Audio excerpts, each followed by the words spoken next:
Hello.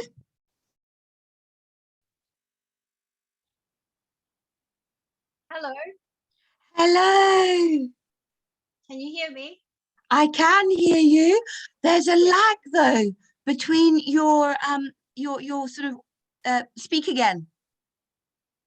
Hello, Tamora. It's so nice to meet Yay.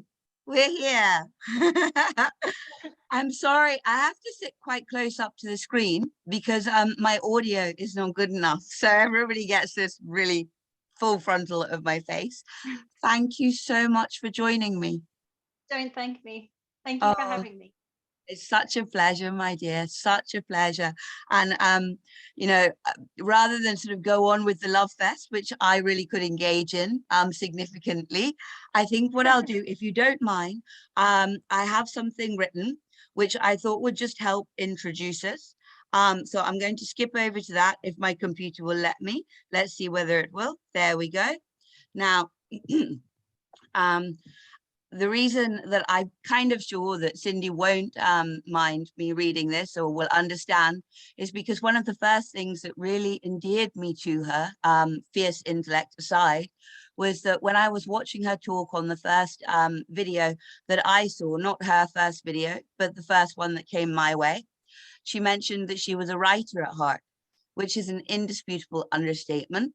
And that broadcasting wasn't her first choice medium because it removes your ability to fine tune your word choice to perfection, which I can relate to wholeheartedly. Although I'm not half the writer nor broadcaster that she is. She, I think, like I, felt driven to it by a burning desire to try to share information in whatever format was likely to reach the greatest audience in the shortest amount of time.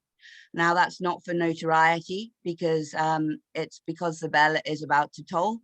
And it really does look like the Australians are the ones for whom the bell is tolling first in the Western world.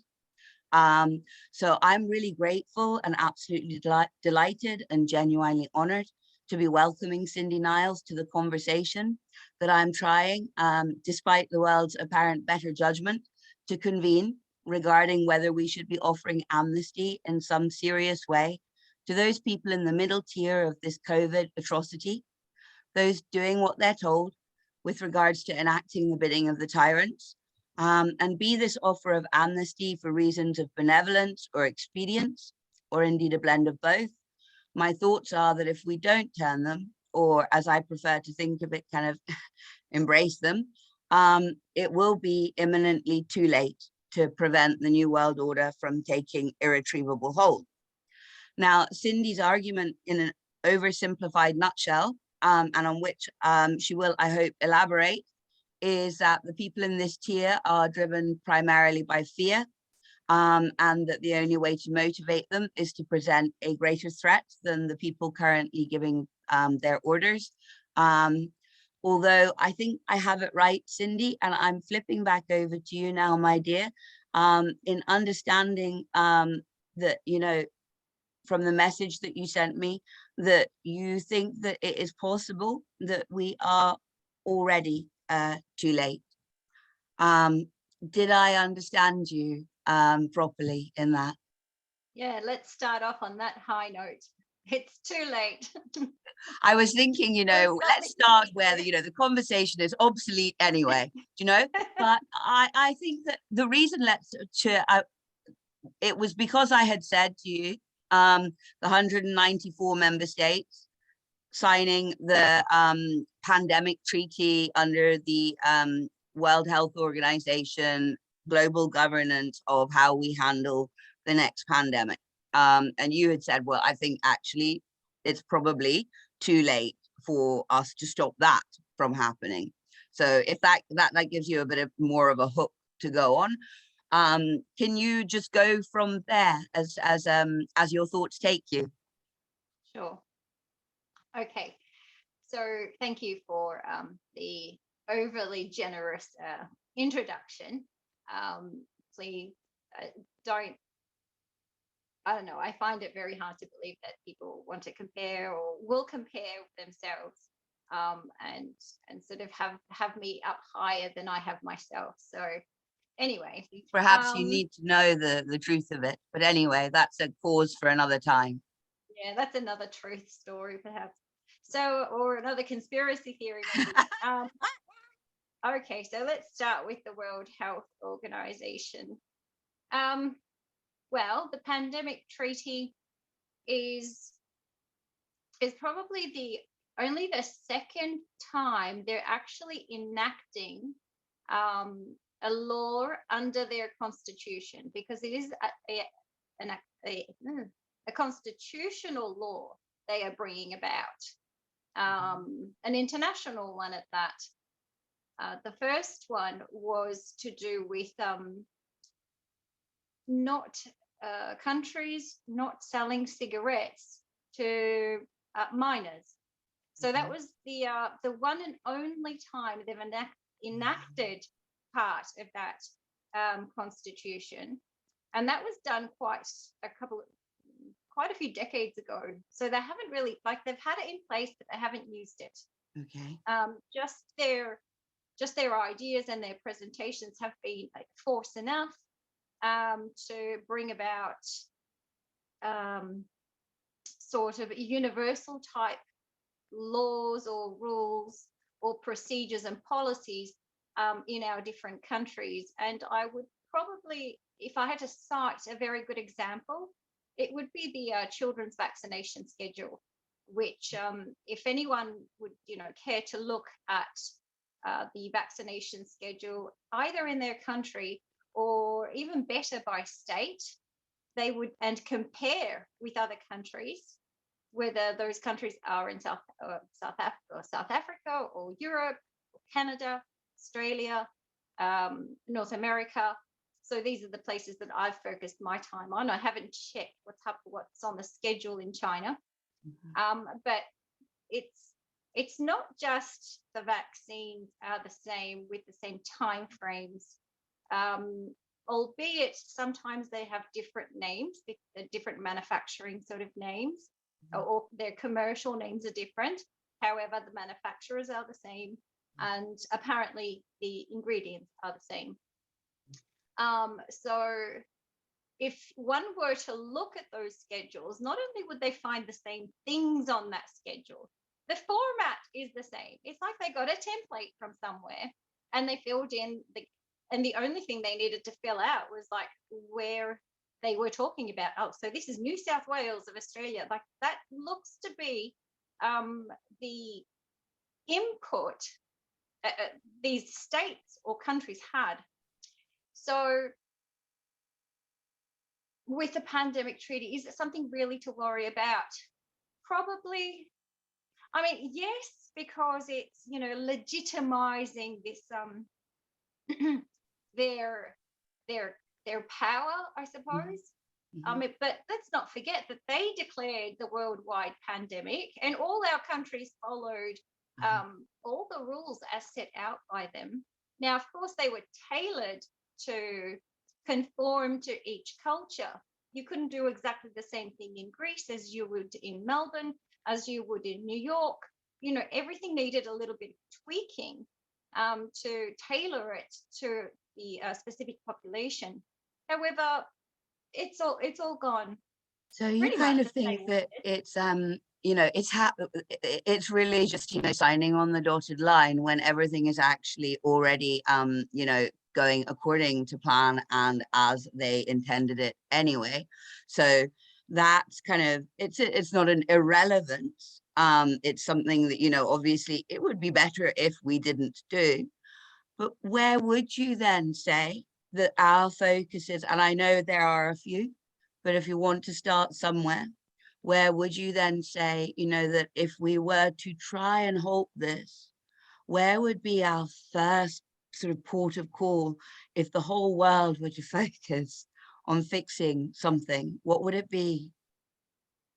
So, okay, it's the formality of these procedures. So it's something that's already been enacted and enforced, and it's being formalized now that in the public consciousness, it's being formalized that the directions haven't come from your government, they've come from the World Health Organization, because So about up here. If somebody were to see event 201, and event 201 was the simulation, the dress rehearsal for COVID 1984, with Johns Hopkins, the Bill and Melinda Gates Foundation, and the World Bank probably. And I don't recall off the top of my head all the sponsors and all the people that were involved in it. But this is not a conspiracy theory. This is, you know, publicly available information. However, it is rather concealed. It's not going to be on the Channel 6 News.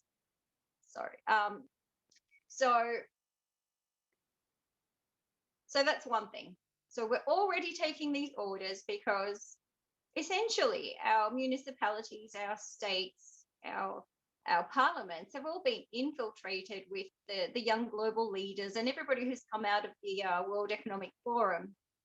But what's very important to highlight is that the people who dig around in the laws and the statutes and the legislation have all found these extraordinary powers have already been given to our governments, or they've already given themselves these powers.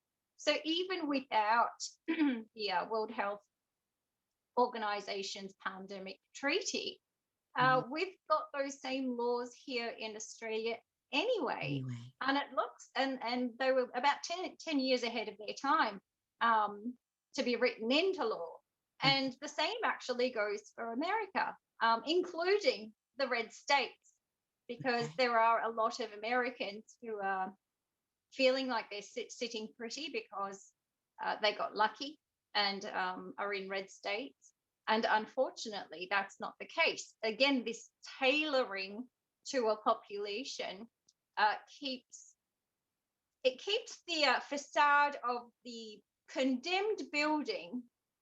It keeps the facade there. There's all the scaffolding's gone up on the inside, so you can't see it. And in all over these past 2 years, and I mean, that's just to narrow it down to 2 years. This has been going on for decades. And in these last 2 years, they've demolished everything. The walls are gone, the plumbing is gone. And as soon as that scaffolding comes down, this is going to fall flat. And not only have they demolished the building from the inside, they've dug a big pit. When that facade comes down, we're going to see a big gaping hole. And people will be blindsided and caught very off guard, particularly in those places where their measure of comparison of whether they're in a pandemic or whether they're in the New World Order framework is contingent upon I was forced vaccinated or I wasn't forced vaccinated. I had to wear a mask and I didn't have to wear a mask. So this is the unfortunate example Melbourne has set for the world, that we had extraordinary curfews, very long lockdowns, mask compliance issues. We couldn't travel 5 kilometers away from our homes, like all this crazy stuff. And by comparison, anywhere else in the world, well, they would have been just fine. It was utterly heartbreaking, by the way, watching Australia. I spent a few years of my childhood in Papua New Guinea and spent some time in Australia as a result. And I don't know, when you've been somewhere, there's even more sort of, and a lot of my friends, because we moved around a lot, and I met other little children going to the schools that I was going to who were Australian, and some of them I held on to. They went back home. We all went our ways. But there was something in the news very early on about Australia, which was banning Australians from sharing news on Facebook. And I don't know what the ins and outs of it were specifically, but it struck me as ominous at the time. You know, I tried to understand it, but I felt like it was purposefully being written up in every article that I read, so that it was difficult to see how you could legitimately do that to a group of people. But so much else was going on in the world that it just went. And at that point, I feel personally that the Australians' Facebook presence diminished. Now, maybe that's, I don't know that that is the case of it. Maybe that was just my perception because I was looking for it to happen. But I felt like you guys, you know, you fell off the world stage, and you're a big island. You are not a small landmass, but you are a very isolated Western, you know, part of the Western world. It's very easy in a way to say, okay, right, well, we'll use Australia and New Zealand because you know what, in Europe and in America, you know, they like them and everything, you know, and everybody loves neighbors, and everybody loves, you know, the caricatures of what it is to be Australian, but very not sort of proportionally, not that many people have that much contact, you know. So it'd be quite easy to isolate them, take them down, and then as the little snippets, Cindy, that were coming out of you guys, do you know what was happening to you? It was and is horrific. I am concerned. I think that, well, obviously I'm concerned, that's an understatement, but I mean, I do not want Australia to go, you know, go down, you know. When I saw, like, so for instance, the Canadian truckers coming over the horizon, um, I was like, yes, the Canadians have not gone down. They've fallen off. They fell off the world stage too, but just not as comprehensively as you did for Europe anyway, for what we were receiving. And then because of the Canadians, kind of the furore, if you like, there was, you got a bit more about the Australians, because if you were hooked to those people, then you got some of the Australian truckers sending clips, and people who cared about Australia sending clips to those people to try and say, you know, this is what's happening here. And it's brutal where you are. And I'm really like, this is why I'm like, we have to find a way to stop this, because I mean, when I look at some of your posts, so I'm going to ask you to take people through things like, you know, bug protein, geo fencing, weather manipulation. You guys are being hit with it all.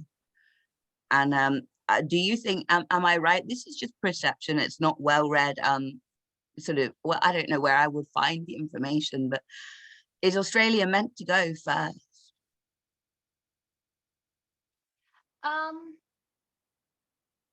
Possibly go first. But what you said earlier was really on point. We have always been isolated. Mm. Not only are we isolated, we're small populations. Our cities have, we've got a small population, but we've got the normal population of a large city anyway, in a very, you know, in concentrated in you know, Which is a 3 very 4 cities. smart city already, isn't it? Oh, absolutely. Absolutely a smart city. And the fact that, so we've always been isolated. The thing is, we have the demographics are multicultural. So we kind of are representative of a Canadian population. We're representative of an American population. We are representative of a European population. And we're also very well situated to be representative of India and China. We've got massive numbers of Chinese and Indians that have come here in the last say 20 years, as well as Muslims from, you know, who are displaced from wars in the Middle East. So it's an awesome way to test every situation with that anonymity. I mean, we've got all the religions, they've got all the cultures, and yet we really are isolated. And that is probably why I think they picked Melbourne as opposed to Sydney, because more people have traveled to Sydney. More people know Sydney as a city of Australia. Most people think it's actually the capital city of Australia. So, you know, people have, you know, attachment to Sydney, whereas Melbourne is, I don't know, I don't think we were on the map until this happened. I think only people who watch tennis perhaps knew that we existed, and people that watch Formula One racing, because really although Melburnians, and I'm a Melburnian myself, I was born and I grew up there. I've since moved to regional Victoria. So I am allowed to speak. Mhm. And Yeah. and I'm allowed to censure Melbourne with a U. So, um, you know, our claim was that we were the fashion capital of Australia and the coffee culture, Okay. and we were the European city of Australia. Yeah, okay, we had more, more immigrants from Europe than any other place. And this is the grasping at straws. Why are we special? And we had a lot of that, and somehow we managed to win the world's most livable city 7 times. So, Wow. And um, still be relatively unknown on the global stage. yeah. And if one were to look at the metrics, or if one were just to think about it with logic, the most livable city, you would Mm, expect it to have a nice climate. You would expect a very good type of transportation system or road network system, or both. You would expect easy access to airports. You would expect affordability mhm, in living. mhm. You would expect that finding a job isn't difficult. And we didn't check any of those boxes, none at all. It was Mhm. super expensive, um, Okay. terrible climate, Okay. waiting times for a hospital were, and I know this from November of 2019, See, I'm when taken I, aback. The list you were giving of the highlights of a good city, I was anticipating that you were going to say to me, and that's what we were, or that's what we are.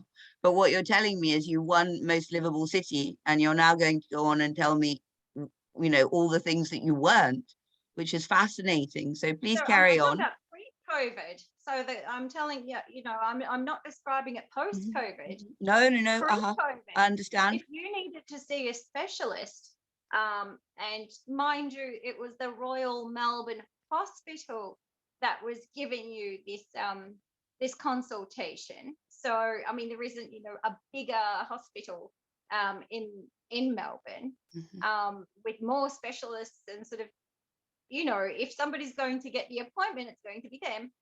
I was given a 12 to 24-month waiting time to see a specialist. Um, and this is run of the mill. Mhm. I wasn't an exception. Um, I came, oh, get this. So I went to work. So I was living in Athens for 17 years. Oh, And wow. then I made my way to Mm, Darwin. I was never meant to come back to Melbourne or Victoria. And then I ended up in Melbourne, Victoria. I needed to find a job, and I got something that was easy, and something that didn't require me to be an order follower mm, of political rhetoric that makes me sick. So it wasn't a particularly a fancy job, but it wasn't the worst of jobs. It was a sort of like a middle management type thing, mm. at a large complex, and I was offered less money than I was making in 1996 in Wow. 2019. Wow. Now, in 1996, I was only 19 years old. Okay, and I was working in retail, and I was getting more money back then. So not just the difference in inflation over the, what is it, 20 year period. We're talking about, like, my God, less money, like the actual number. Mhm, Um, mhm. so I don't know how that place can be the world's most livable city. But okay, transport, because I lived in the same area my whole life. Um, there was um, one train route, what's it called, and one tram line that I used to use. One train and one tram line. So I used those my whole life, and despite traffic apparently, you know, changing and more people on the roads, more cars, you know, we're a growing population. And at the same time, they were narrowing the streets and adding bike lanes, making parking impossible. Like, I could go on and on about how they corrupted the actual road network. But at the same time, whilst they were talking about environmentalism and eco this and friendly that, and, you know, carpool and do this for the environment, they never upgraded the train line or the tram line. So we're talking about, listen to this. So we're talking inner suburbs of Melbourne from the north going into the city. The train at morning peak hour, rush hour, was 20 minutes apart. So Oh, wow. Okay. that's not even third world, in my opinion. And that never changed. It was the same when I was 14, and it was the same when I was, you know, 44. It's tragic. So they're lying. They're lying about everything. You know, when they talk Or they're about pushing agendas without, you know, putting in the resources to support the agenda. So, you know, everybody needs to go public transport. Where's the public transport? I mean, it doesn't take a genius, does it? It's nice and simple. You know, if you, actually, it so seems to take why, a thing. yeah, why, which is just as well, but why, you know, so there's that disparity, isn't there? There's that disparity between the you know, the fact that Melbourne is being called, you know, the most livable city in the world, and the fact that your genuine, you know, experience of living there is not, it was the livable city in the world. Most livable city Oh my 7 times. me. Right. Okay. So there you go. So because of what you said, I was always like, it must just be the most livable city in Australia. I must have heard wrong, but no, we're the most livable city in the world. Now, I mean, also, I wonder what that badge does. You know, you know, that badge of the most livable city in the world. You know, why do we need to label everything in that way? And how do you actually come to the conclusion that you know, this place, you know, on balance is better than that place? Anyway, I suppose, you know, whatever. But do you think then that there's any possibility that Melbourne has been picked then for a long time and for a good reason? And that, you know, by pushing the agendas without putting in the systemic support, you know, whether that's, you know, societal or structural, what you're going to do is crumble the capacity of the population to live as we now currently live, you know, in the sense that, you know, you need to go to work to earn money. You need public transport to get there. If you know, you can't drive your car anymore. You can't, you know, the roads are too narrow. You can't get any parking. The public transport's not available. You know, ultimately, you're going to come to a situation where the population cannot continue to, you know, or lots of it can't continue, and thereby you weaken them, and you make them more susceptible to. So I mean, isn't that fascinating to hear you say that? I wonder, it's very hard, you know, when people are come at you with the conspiracy theory tag. You second guess every second guess, because you don't want to, you actually are trying to get to the truth and not to, you know, some, you know, bizarre kooky place where you can live, you know, thinking, you know, suspiciously of everybody. That's not actually where we want to be. We want to be, you know, in the truth.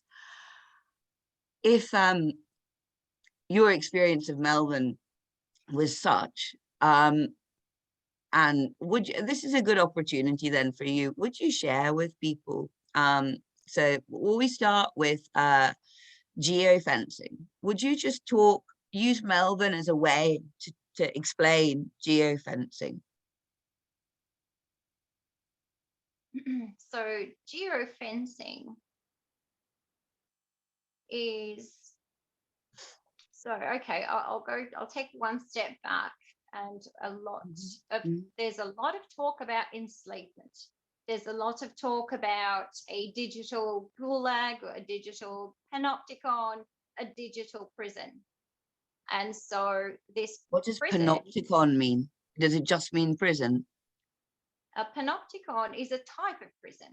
Okay. So the type of prison it is that there is a tower in the middle with the guards, a circular tower, cylindrical, and all the rooms around the tower are visible from the center. Okay. So it just means, watched 24 hours a day. Yeah. Okay. So we had this word panopticon before we had surveillance cameras. So this was a way of building a structure where one could gaze into one's cell all the time. There would never be any privacy. So now we've just got the digital version. We don't have to build it in a circular, structure. We just have the cameras. And sorry, the sun is, I'm just trying to move. Love the sun. But yeah, it keeps moving. How's that? That's great. There? That's great. Okay. So now that digital prison sounds like it's something you can't escape because it's digital and I choose to be in reality. However, these digital passports and these digital identification systems and digital currency means that our digital self, now you can call that a digital twin, or an avatar, or a bundle of data, okay, that our digital self will precede our real self. The example I often cite is if I've got a tick on my phone that I'm double vaxxed, then that means I can sit at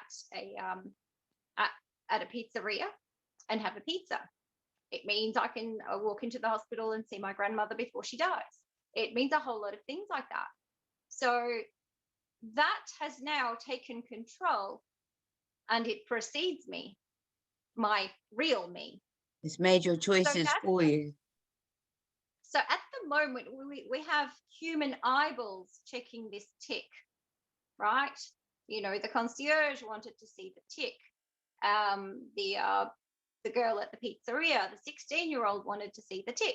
Can I'm so sorry. Is that what's going on in your, I know. It's so hard to hear it from a person.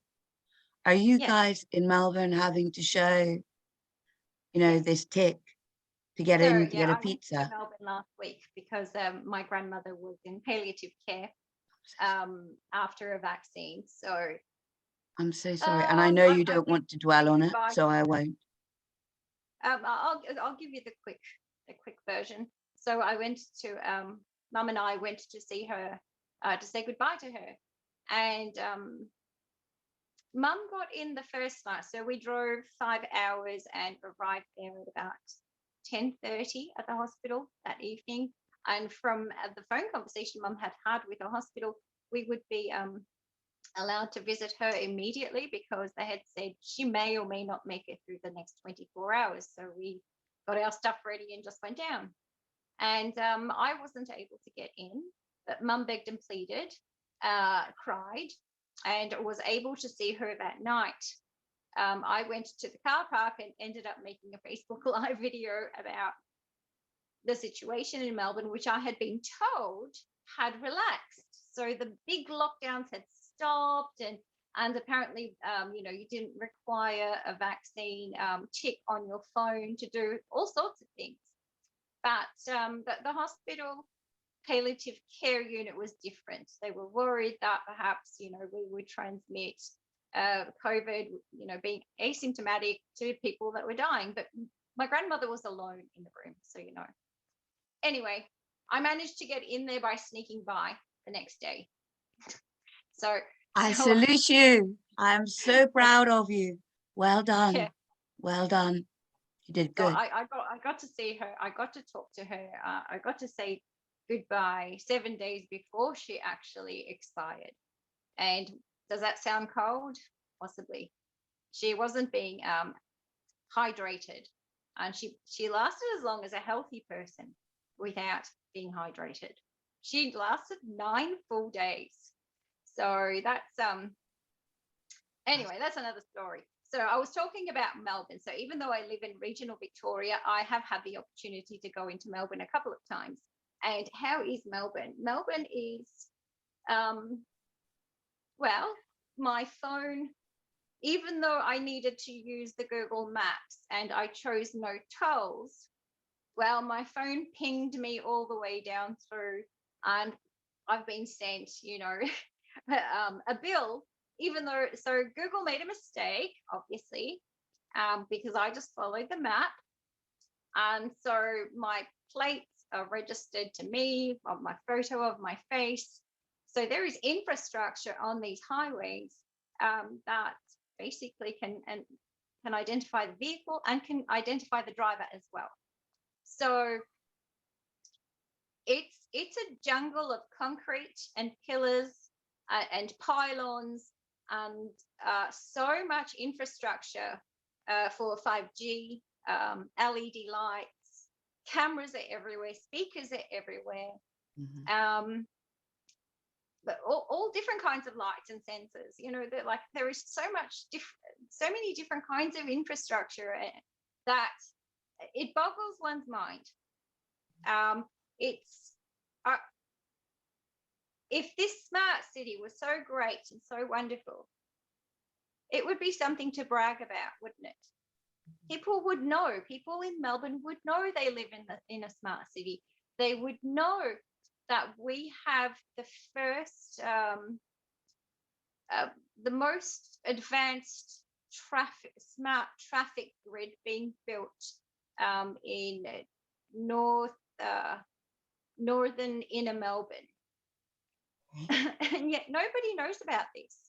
So it's very hard for me to listen to the World Economic Forum and the United Nations and to read government documents and all these committees and NGOs talking about how wonderful these things are, and yet they are not publicized, they're not marketed, nobody has any idea what these things are.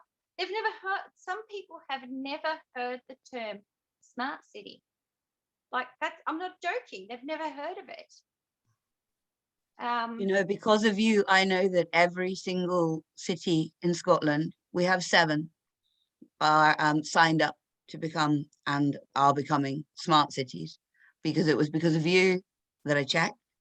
So if you ever feel like, you're not getting anywhere, you are. Okay. You are. Okay. But carry on. Tell us and explain as well, because there will be people listening. Yeah. Let me finish that up. So at the moment, in Melbourne, there is a smart grid that is recording everything and is tracking me through my phone, because my phone is connected to me. But it is not overt that data is being used that way. We still need humans to pretend to ask you if you have a vaccine or not. When I walked into those hospital doors, the entry, there was a screen which was like a projector size screen, and there was a big square on my face which indicates biometric identity, and there was a laser reading of my temperature from my forehead. So everybody that walks in is automatic. They know, the data is there, who I am, what I am, probably why I'm there. However, there is a concierge playing the old normal theatre. Okay, so geo fencing will be the next step.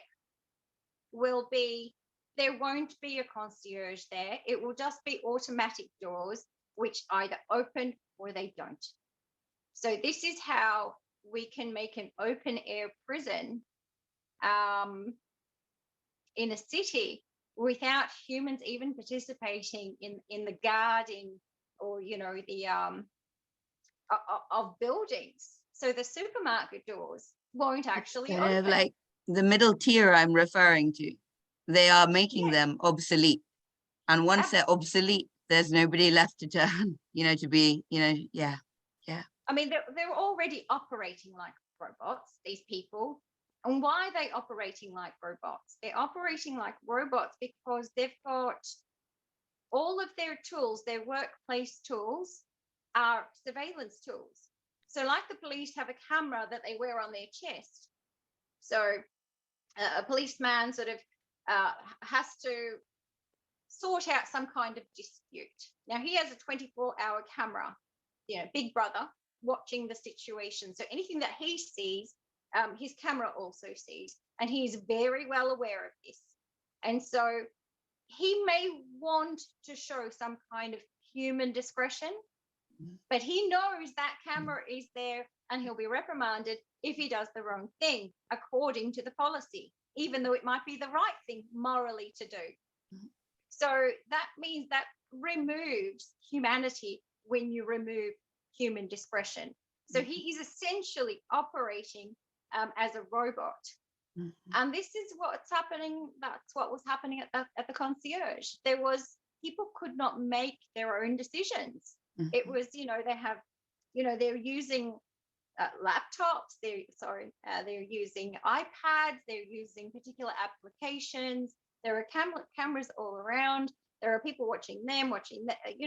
It's we're right at the cusp of it being too late, because the minute those people are shoved aside, because we've got, we've managed to make all the doors automatic, and we've got everybody's data, and cash no longer exists, we won't even have the opportunity to argue, which is what I managed to do. So after sort of getting by them and sneaking up and seeing grandma, we did try going back again and again, to no avail.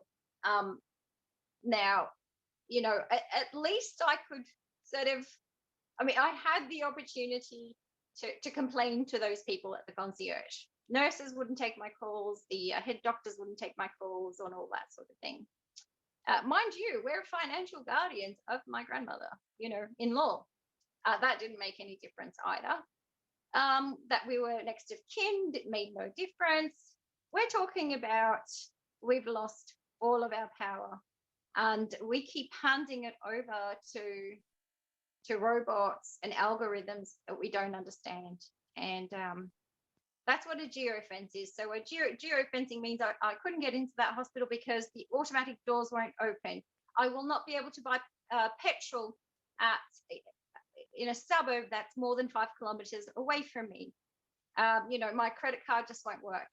My digital things just won't work. So that's just essentially how it is. Like, what if you can't purchase a bottle of water if you're in the wrong place? You won't go to the wrong place. So that is as good as chains, if you ask me, because all of our interactions in society are primarily transactions.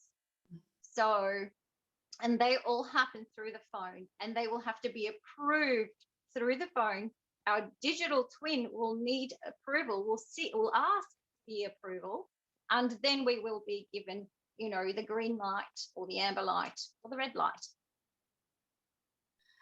What you're saying puts me in mind of what's happening in Shanghai, because obviously when I say that the bell is tolling for Australia first in the Western world, other places are obviously in even more dire straits than we are, and the 25 million people who are locked down there.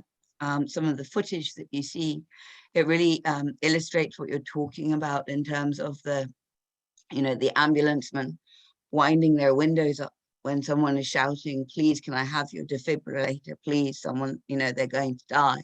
And the person in this clip, which was actually CNN, and I am not sure, we won't go into it. It seemed a very odd thing for CNN Tokyo to be doing, which was telling the truth. Really bizarre. But anyway, the person went on to die. There was footage of people going out into the patios of their complexes trying to get fresh air and being immediately ushered back in. And those people that are ushering them back in, those people who are winding up their windows and not giving over the defibrillators, I don't believe that they're doing it. I have to not believe that they are doing it because they are, that they inherently don't feel some sort of compassion for this other person. It's because they're scared of this big brother camera that's there. And that was kind of your kernel of your point, was that, these people are so motivated by they are entirely at the moment motivated by fear. And what I'm trying to say, sort of, or get from, you know, your wisdom, because I desperately don't want this to happen, as I know you don't. And it would be really, really wonderful if we could turn these people in the middle and everybody could come together and unify, and somehow we undo this mess. And I know that's like a big, you know, a big ask. However, if you were to set your brain to it, and I said to you, you know, you have to make this happen. You have to believe what I believe, which is that there's still compassion in those people, that we can motivate them somehow by, well, I mean, no, let's go to that point. Do you? We can do both. Okay, right. So We can do both. yeah, tell me exactly. Play them both out. Yeah, go play them both out. Start with whichever you prefer. They could be both simultaneous, not even like separately. Okay. So fear is the motivator. What do I mean by that? Well, there are the people that actually fear the pandemic and COVID. There's that contingent. I think more people, however, 2 years on, are more afraid of government and the iron fist and losing their jobs. I think that's, probably 80% of the population. It fears. Is that how it feels in Australia? Yes. That you have almost 80% of the people who are no longer fearful? I'm just clarifying, no longer fearful of the virus itself, but just in fear of the tyranny. Yes. Okay.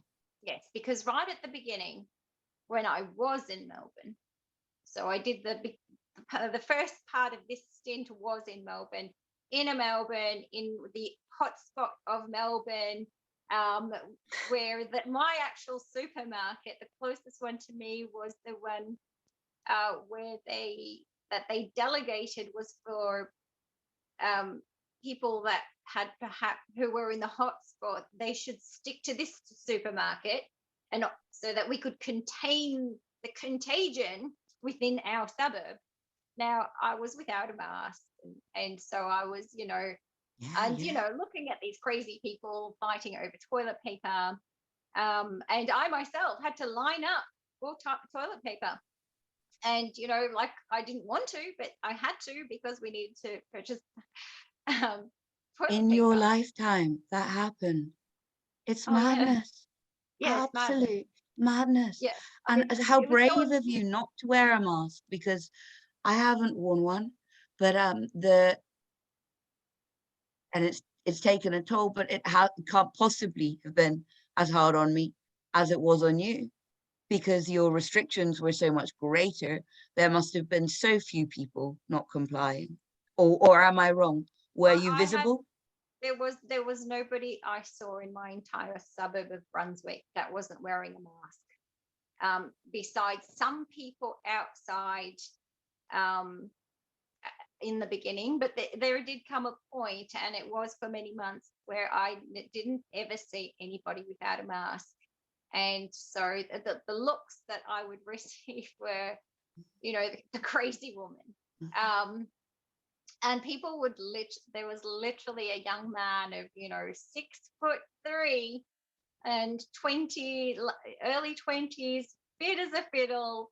He literally leapt out of the way as I came walking past. Like a walking vector of of contagion, of vermin, yes. Stay right away from that crazy lady who is breathing fresh air. Yeah, that's how I act around a mouse or a rodent. I will leap, and I will jump, and I will scream. The only thing he didn't do was scream.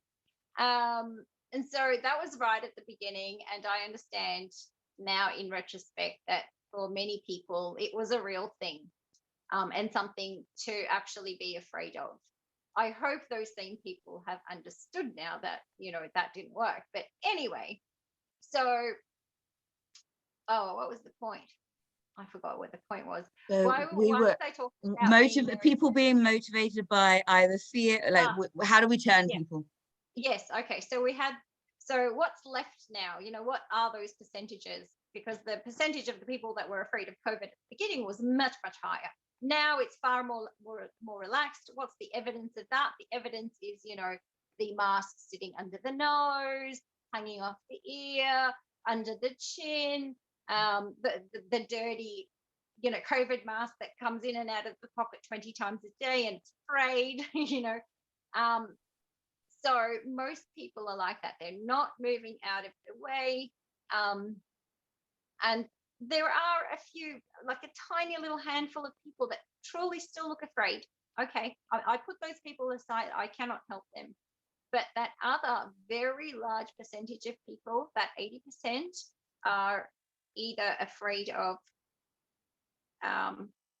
police, the tax department, not being able to get into a hospital, not having their job, just, you know, holding on to that job so that they can pay their mortgage and continue to send their kids to school, and you know, fearful of just anything to do with authority. So that's where most people are now. That's what those businesses were afraid of. They were afraid that they would be closed down by the Department of Health if they didn't say no to people like me. They were happy to sit there and tell me about this face to face. They would even move their mask to yell at me. Right. Sorry, not funny, but yeah, not funny when you're living it, but absolutely hilarious, sort of as a comparative measure. Yeah. Yes. It wasn't about the fear of a contagion. It was the fear of what's the government going to do to my business. They've already closed me down for 6 months. I'm on my last legs. This little charlatan in here is going to be the, you know, the nail in my coffin, rather than, you know, pretty much the opposite if they would listen. But anyway, so and then there's our contingent. There is no doubt there's a fear for us. I mean, I don't think, if I wasn't fearful, I'd be crazy. I'm definitely afraid of what is coming. I know, however, that my fear is founded upon facts that I can discern with my 5 senses, with my lived experience, with my observations over the last 20 years, after having endured another financial collapse in Athens from the 2008 global financial crisis, which was, you know, one of those internal demolitions, one of those very, very deliberate demolitions of the economy. So I've got first-hand experience. I'm doing this again tomorrow. Like, I can't believe it. Like, that I have to, you know, that I had to do it twice. You know, why did I have to do it twice? Well, I had to do it twice. You know, it's all there. It's not conspiracy theory. It's all there. The conspiracy is the media that's hiding it, unfortunately. And so that's the fear. We're all driven by fear. What I do is driven by fear. You know, fear of I'm not going to have any good years left. That I may not have children, but I'm going to let down my ancestors. You know, there's something. I mean, I'm not particularly spiritual. I'm not religious, but I have this keen sense of where I come from. I have an identity, and I feel like for me to exist at this point in time, so many people fought wars, so many people, you know, survived by hiding, by eating, you know, whatever they could find. They lived through depressions, they lived through Turkish occupations, they lived through so many things. For me to be here, the freedom that we have. To make it that we have the freedom that we have. They fought and died for us to be free. And we are throwing that away casually, without any, you know, regard for, I mean, literally with First World War, 17, 18-year-old boys going to fight for their country, you know, going and signing up before their time, lying about how old they were, to go and fight, to be free, you know, and they died, you know, to make people free. And the Second World War again. And I think there is a lack of historical knowledge, which I think has been, you know, purposefully contrived by Western education systems, that people won't know their history. They won't feel that connection with those people. And, you know, as a result, I mean, it's so that the adage, you know, that, you know, it repeats itself. If you don't know your history, then, you know, you're destined to repeat it. It feels awful to be living through that adage. You know, I do have children. You know, your cause is a good one. I want them to breathe fresh air. I don't want them to have a barcode, really. Nor my friends, though. My friends here who are, I don't even know. I use the word friend in a sort of really holistic term. People I've grown up with, people that I've known, or, I mean, I didn't really grow up here, but I've known people for 20, 30 years, getting old now, you know, and they're complying. I don't want them to live like this. I don't want their children to live like this. I don't want any of us to have a barcode. How do we get to these people? How do we, so my point was kind of like, you know, can we love them into, you know, can we love them into seeing that there is another way? And I understand that that is like, you know, in some ways absurd, you know, like the idea that you really could turn people through compassion, through saying to them, listen, it doesn't matter what you've done so far. If you come good in the end, then you're on our team. You know, that's kind of what I want to try and say. But I don't know. What do you think? What do you think? What do you think? That's uh, it couldn't be done any other way. However, that's like part two. Okay. Part one is that they need to engage with the concept. They need to confront the problem. Because if there is no problem in their awareness and their conscience, they're conscious because their subconscious knows something. The subconscious knows, it always knows something. But people have become incredibly good at suppressing it. This is what I think the explosion in depression and anxiety comes from. A lot of, you know, like, God, you know, clamp it down, put another lock on it, seal it 7 times like it's nuclear waste. So the fear would be step one. So if your guiding light is fear, you can make a brighter light, a brighter fear point. Like, you think you know COVID's bad? Wait till you see this. Yes. Yeah. Okay. But you That's can't get real. them to look at it. Yeah. So I think, but then the only thing that's going to hijack fear is actually more fear. You know, why would you move on from a partner that you love without loving the next person more? Like, whatever the emotion is, it needs to be increased. So fear is the greatest motivator. It always has been, because But that's then the what you human. just said there was so interesting. You went from fear to love. And you said, why would you go from one thing to another thing unless you you know, you got to love the second thing more. Yeah. That's really true.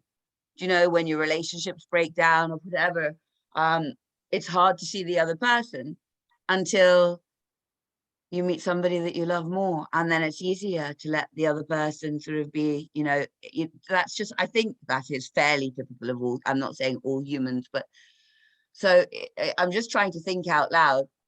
If we can make them love the idea of something else more, do we win Look, then? yeah, no, look. You're like, come on, girl. Fear trumps love, okay? Okay. Fear really trumps love. It's unfortunate and it's not so romantic, but let's be realistic. We've already got the fear there. We've got decades worth of cultivation of fear, because they didn't just come up with this out of the blue. There was a lot of preparation that went into it, like a wall that you might paint. You've got to sand it back and clean it and put the tape down. There's been a lot of preparation, and that preparation was for us to become even more motivated by fear. So this is what we've got to work with. And instead of trying to reinvent the wheel and making people love again when people have lost this sense, it has been driven out of them in every way and shape possible. Right.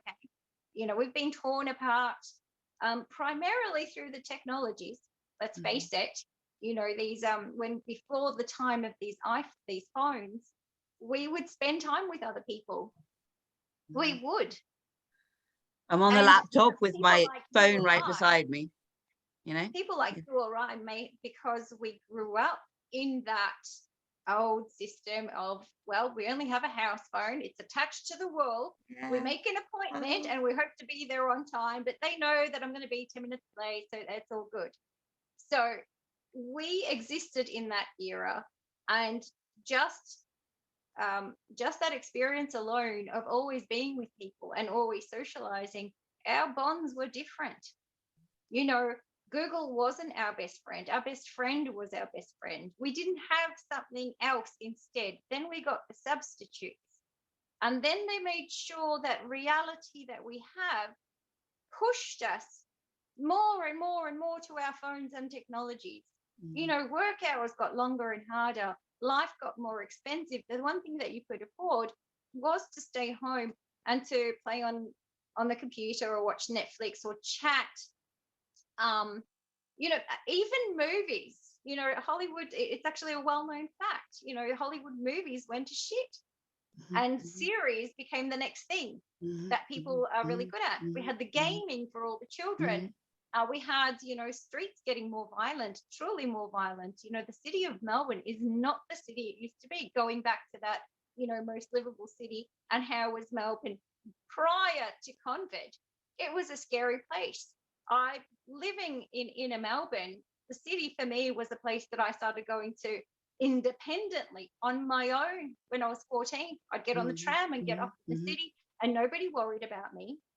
And I worked there. My first job was in the city. The clubs were in the city. So I would travel through Melbourne most of my life as a single young woman, an attractive young woman at that. And I never had, I'm reminiscing now. I'm being nostalgic. Oh, don't be daft. You still got it, girl. Okay, yeah, that's me fishing. Okay, so. Well, go ahead and fish. I'm sure that you would, yes. I never ever had a problem. I had a problem when into 2015. Oh, dear. I did. Really? I came for a 3-week holiday and had 3 incidents in the city. One, and this is not because I had a big mouth and was talking, but because the criminals and people that are addicted to violent types of drugs are out on the street, and they are meant to be on the street. People were meant to not feel comfortable in the city. People were meant to feel like it was a violent place where they didn't want to be and they didn't want their children to be. And that's why Melbourne City, from being a very vibrant place that had awesome nightlife, when I was growing up, there was so much to choose from, and it didn't matter if it was a weekday, it didn't matter if it was 7 p.m. or 9 p.m. or 3 in the morning, you could do whatever you wanted. Whether you wanted a drink or a coffee or a pizza, it didn't matter what you wanted, it was available. And now you can't get a meal after 8 p.m. in Melbourne with 6 million people, with all those high rises, all those, they're residential high rises in the city. And the inner suburbs, which used to be detached homes, have all now become medium density apartments. So we're talking about the population has tripled in this small area, and yet there's nothing left to do there. If it's not 9 to 5 business hours, you can't get a coffee. You don't want to be walking alone. And by the way, those things happen to me during the middle of the day. And one time with my grandmother, in my arm. So it's And How did I? are you talking about some sort of crime, or are you talking about people just making you very uncomfortable? Well, well, let's just say it. I was pinched on my nipple by a passerby. That is Yeah, look, horrific. it was, I'll tell you what, a physical pinch, things could be worse. I'll tell you the worst part about it. The passers, like, I was on a crowded street, Flinders Street, for people who know Melbourne. Um, that is like the largest police station and surveillance centre is at the top of Flinders Street. It is where, our Big Ben is. It is where our big train station is. And I had my grandmother who was on my arm, Mhm, and I had Christmas shopping in the other arm. mhm. And we were walking down the street together, sort of just going through the crowd. And this very tall man pinched my nipple. The problem was that nobody did anything. It didn't matter that the cameras were there. It didn't matter that there were hundreds of people around us. The people that saw it just put their heads down and kept walking. It's not their problem. We've lost, that's why I love your idea, Tamora. And it would probably work on a person like me who has, I don't know, I love love. I'm in love with love. I always have been. But the truth is, it's not out there. It is not a motivating factor. Only fear is something that gets the job done, whether you're speaking to a tradesperson, an administrator, even family. You know, they can't get me to do stuff out of love. They need to threaten me. If you Well, don't wash those dishes, you're not having dinner. it's so interesting because I have met just through having the children, and also through this last 2 years, which has driven people together, if they can find each other in a way perhaps that we've never experienced before. So I have I, I know people who, if I let my insecurity get in the way of the friendship, I wouldn't be able to be friends with them because their conduct is just amazing, and their commitment to kindness and love is just so enchanting. And they grow their own veg, and they have hydroponic tents in their garden, and they work very, very hard to maintain, recraft, you know, just just to live a good life. And I don't mean environmentally, I think we can all get on the, let's not use too many single-use plastics, and let's not, let's upgrade what we've got rather than discarding it. I'm not talking about the agenda. I'm just talking about, normal mindful things that you can do to interact better with each other and the world, and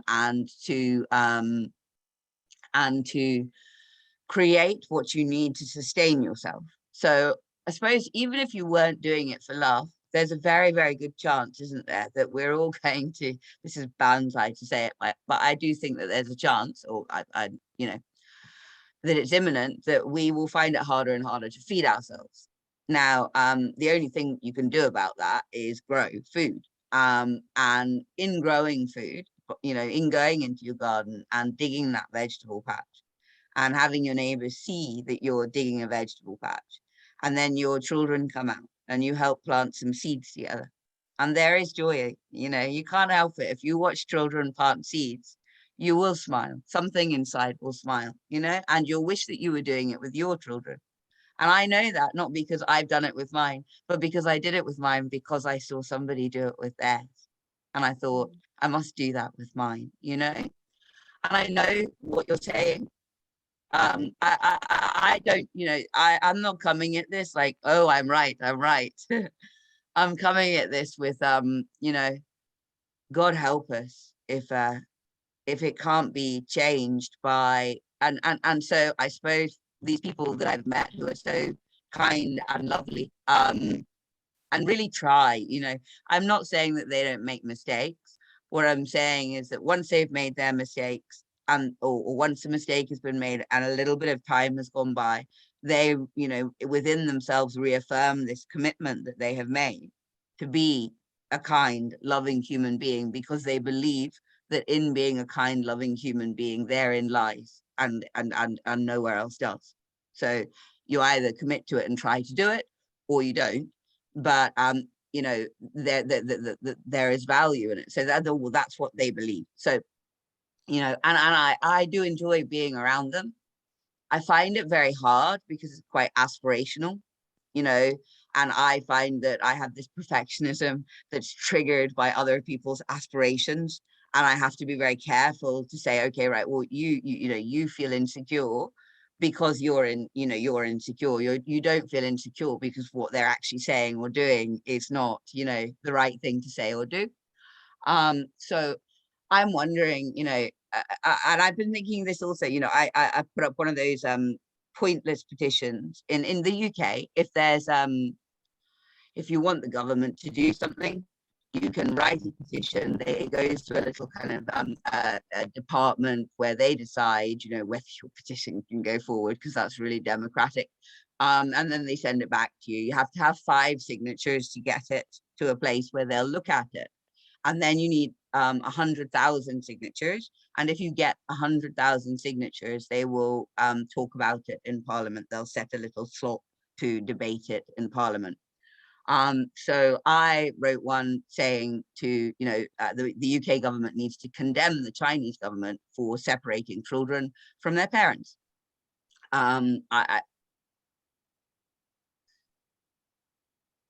It's just such a, you don't even have to care about COVID, the ins, the outs, anything of anything. You know, you can't take little children and separate them from loving parents. You will terrify them and it will scar them for life. It's not okay.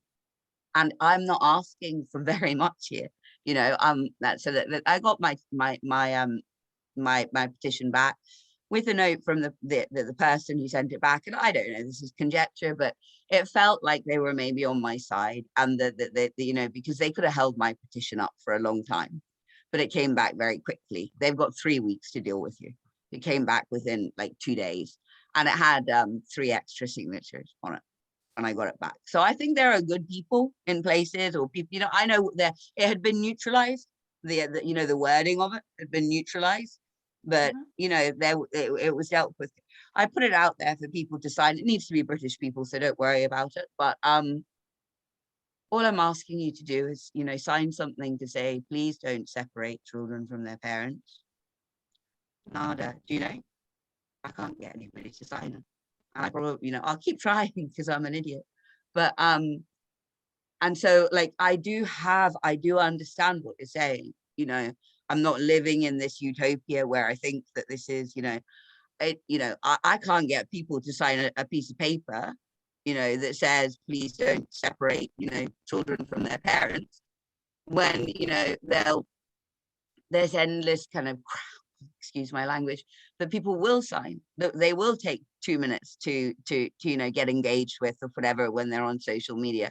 So I mean, I understand that that is the level of shutdown that we're dealing with. Like, people have really, you know, divorced themselves from their you know, not just, you know, how they feel, but any responsibility to their fellow man.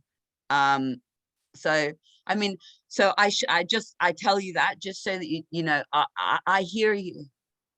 But I mean, what do you think we do? Like, if because we'll bring this to a close, just because I want people to watch it, and I want to invite you to come and talk to me again. So I want it to be digestible, that it's not like, oh, they look at it and it's like, oh, so many hours long there. So can you kind of, what do you think people can do here, Cindy? What can they do? What would you recommend? What can they do? If fear is the motivator, then what do we do? You know, we present them, but they're not looking. Do you see? Like, we're all this information. You are just the fount of information. And in a moment, I'll give you the opportunity, please, to direct people to where they can get this information. But if if we have to present the greater fear, then we have to get them to engage with the information.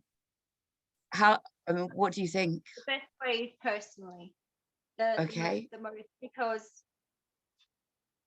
everybody thinks that politics is this abstract that isn't inside the home. Okay. It's not in the bedroom, that it's not in the kitchen, it's out there. I mean, the thing that motivated my learning and understanding about the world was, my eternal curiosity. Why? Like, why? And I wasn't really into blaming myself for things that I shouldn't, because this is a very pervasive kind of sickness in the world at the moment, where it's your fault that you are in poverty, and it's your fault that you didn't get the job, and you just weren't up to scratch, and you just, and a lot of people have, layers and layers and layers of self-blame, and it starts from their parents, and it continues in school, and then it's the same in the workplace, and people are constantly thinking, I'm just not good enough, I'm just not good enough, or I shouldn't have said this, and I shouldn't have done that, and I sabotage myself. And it's like, hang on, pause, wait. That learning disability, that allergy, your situation with money being below the poverty line, you know what? That isn't your fault. Your education isn't your fault. Your genetic makeup isn't your fault.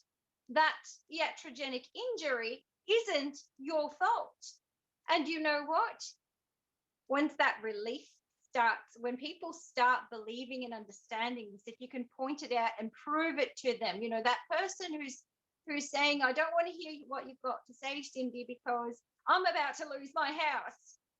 And if you say it like, if you can somehow get past that, I don't want to hear it, to you're losing your house whether you like it or not, and it was orchestrated and it's deliberate, and here is the plan. You're not meant to have that house. You're not going to lose it because you're going to protest about something, or you're going to look at information, or you're going to change your mind about how you feel about the government.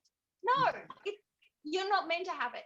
Your kid is meant to be like that. You're meant to hate yourself. You're meant to not be able to pay those loans. Look, it's not just you that's in debt. Our leaders have put us $30 trillion in debt. Or apparently Catherine Austin-Fitts now is saying $90 trillion in debt. So listen, mate, the fact that you owe 10 or owe 50,000 or 100,000, well, it's just a drop in the ocean for what we all owe. And who on earth do we owe it to? Like, how is it possible that the population of the planet owes a handful of private individuals $30 trillion? Like, how did that happen? How did anyone on this planet inherit 30 trillion so that they could loan us 30 trillion so then we could pay it back? So I think always personalizing is probably the best avenue, and it's always a very good idea not to attack a very, very sensitive point. So something like money is not inside us, right? Whereas if you say your kid's autistic because you vaccinated it, that you're only going to get a terrible defensive reaction. That person will never want to speak to you again. So you have to be, a little bit observant and to see what is it that upsets this person. What does this person? How can I make them feel better about themselves by showing them that the blame is external and it needs to be externalized? And here I can prove it to you with documents that you're, beating down on yourself and you're berating yourself and you're hating yourself. Let me give you something to really fucking hate. Let me give you, and let me relieve you at the same time, and let me open your eyes at the same time. So I think the best way to approach people with those politics out there, because Australians inherently think that politics is something like like football. Mhm. You know, you can choose to be a supporter or not.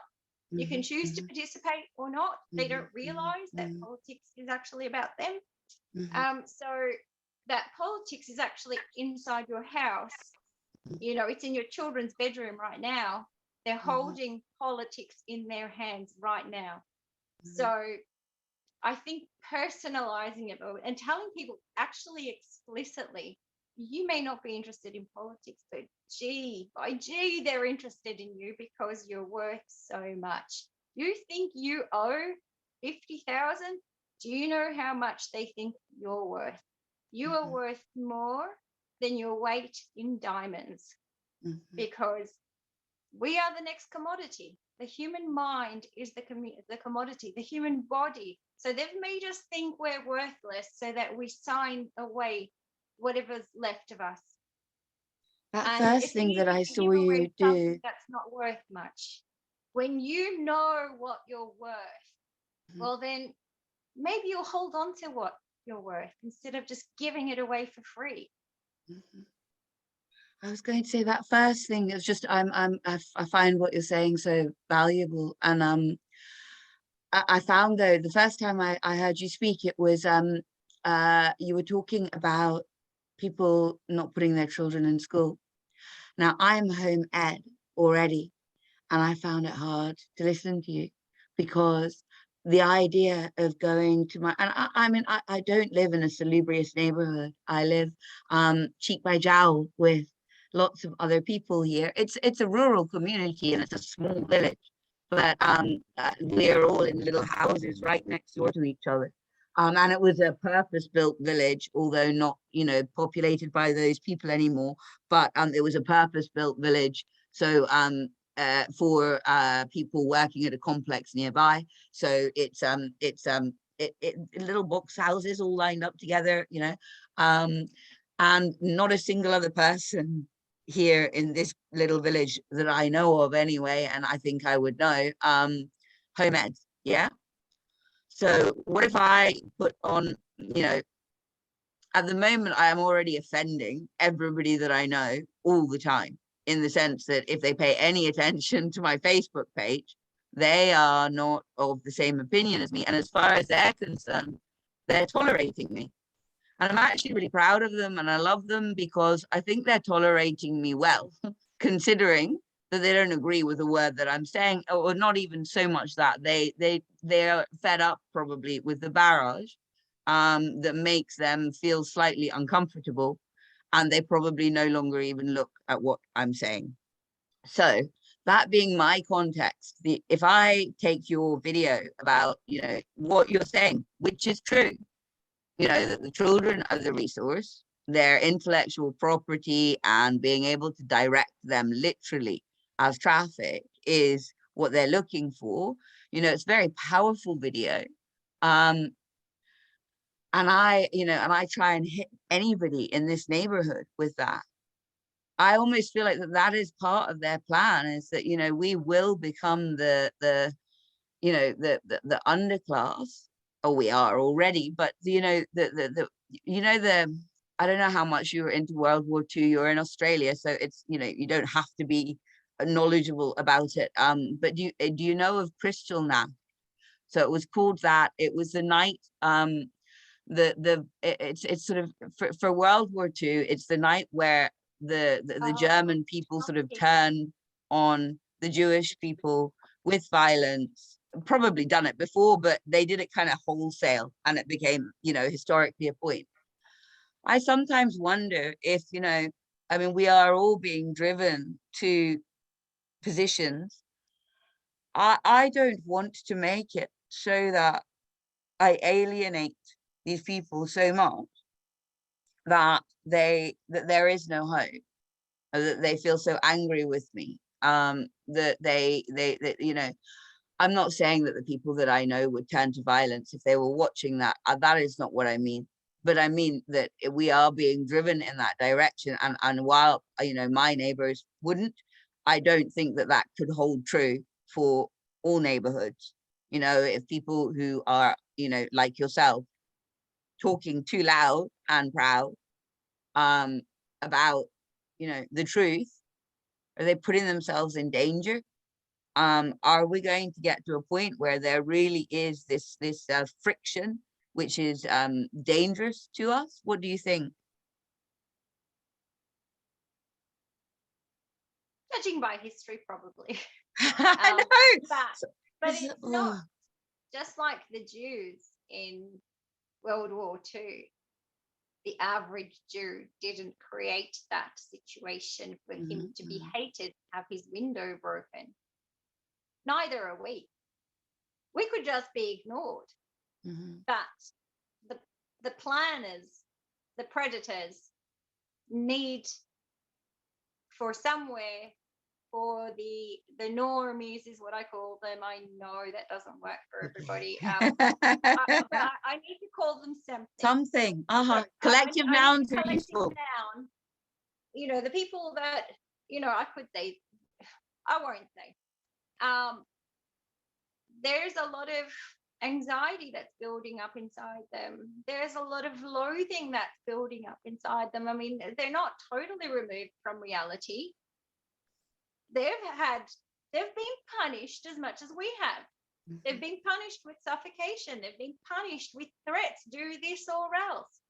Punished with, you can't see people, you can't travel, you can't make plans for the future. You have to deal with your kid every day who is having a hard time adjusting to the new normal.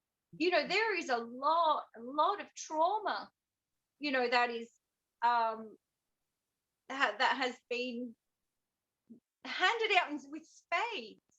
Now, those people are going to need to bend a little bit. There's going to need to be a pressure valve, and that pressure valve will need to be directed, right?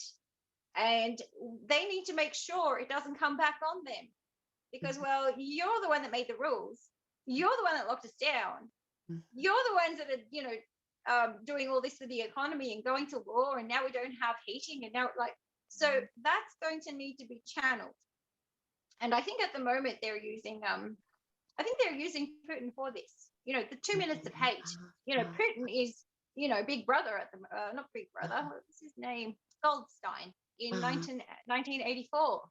He's, you know, like all of Europe, particularly the people that are cold at the moment, the people that can't travel in their cars because they can't afford the fuel.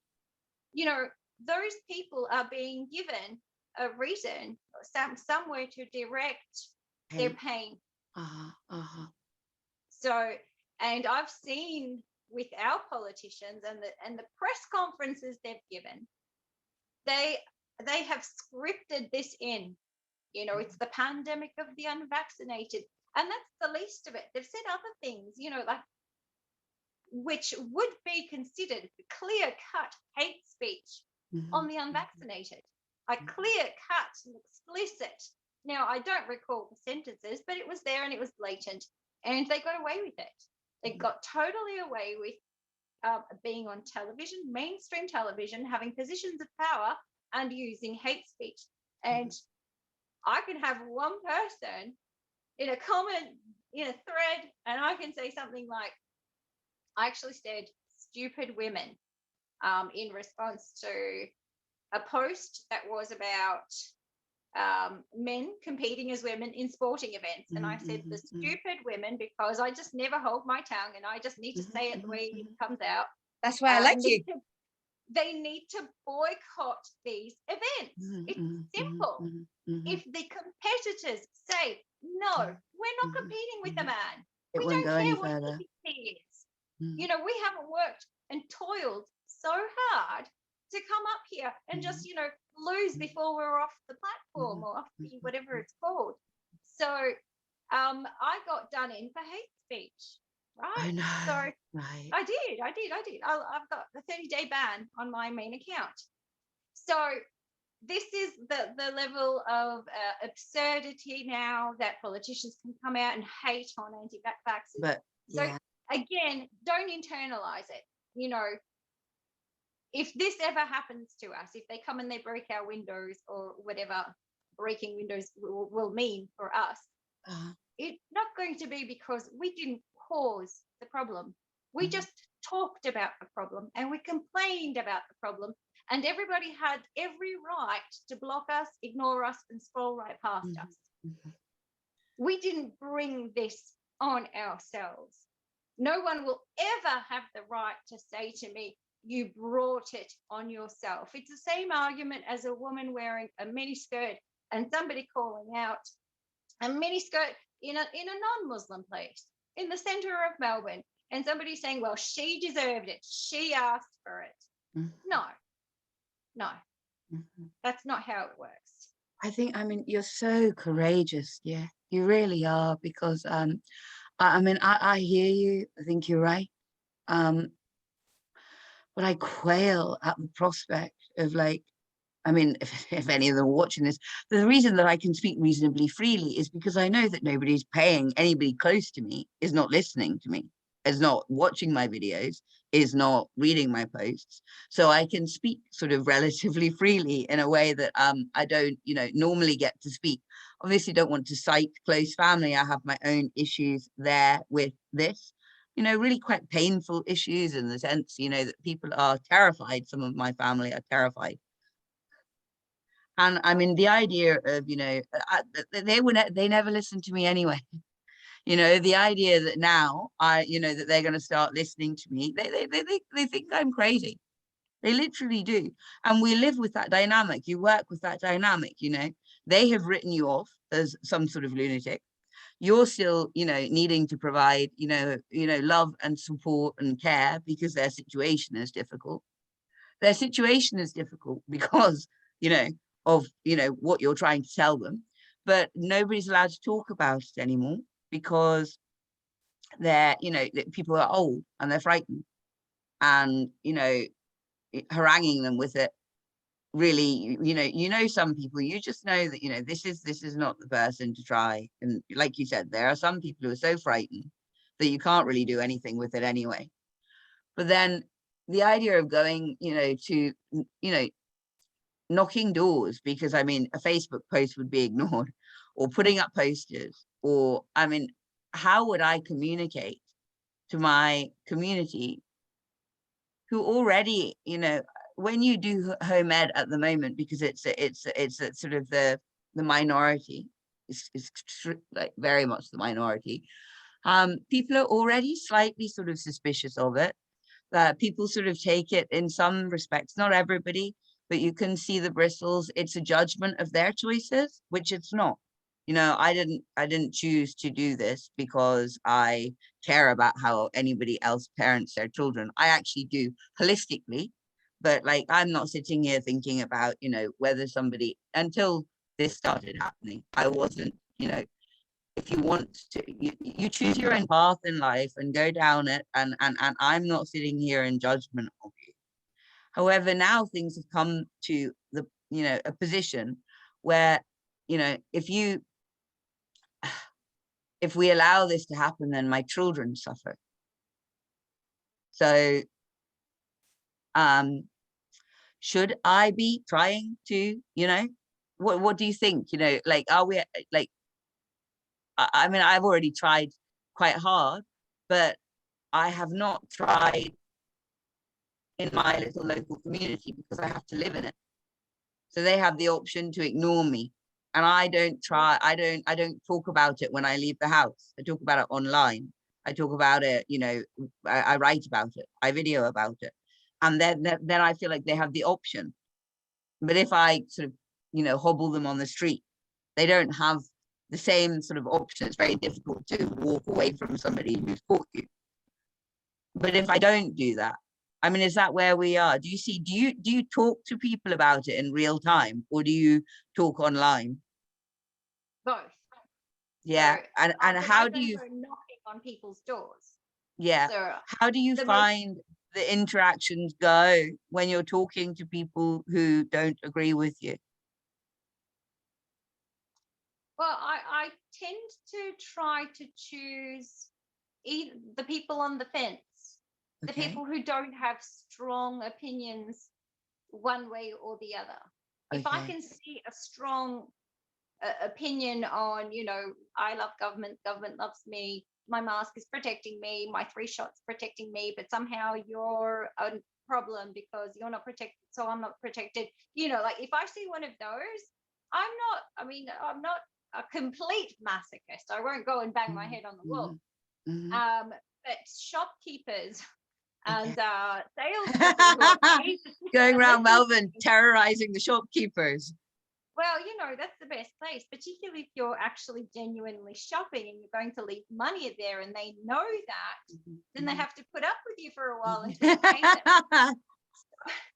So that's been that's probably been the best way. I always I lead in with I try to elicit a problem.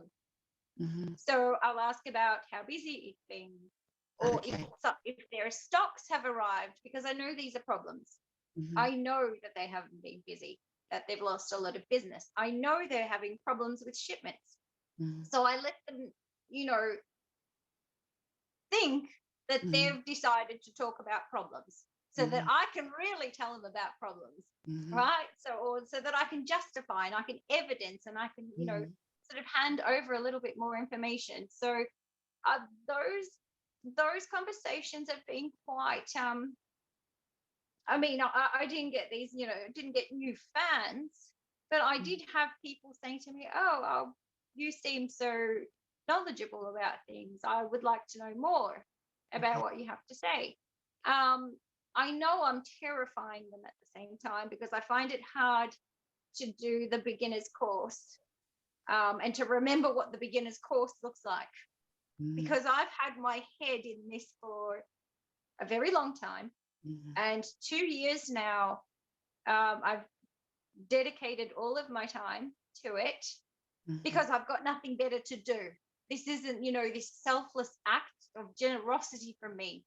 This is I think you'd be fitting it in anyway, but for me. And I can't see anything better to do with my time than try to save the other years. These have been trashed.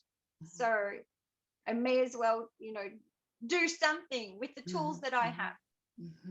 The best reception I had in real life was at a pub with a bunch of young men who the dynamics were really good because there weren't any other women there. And that's very important.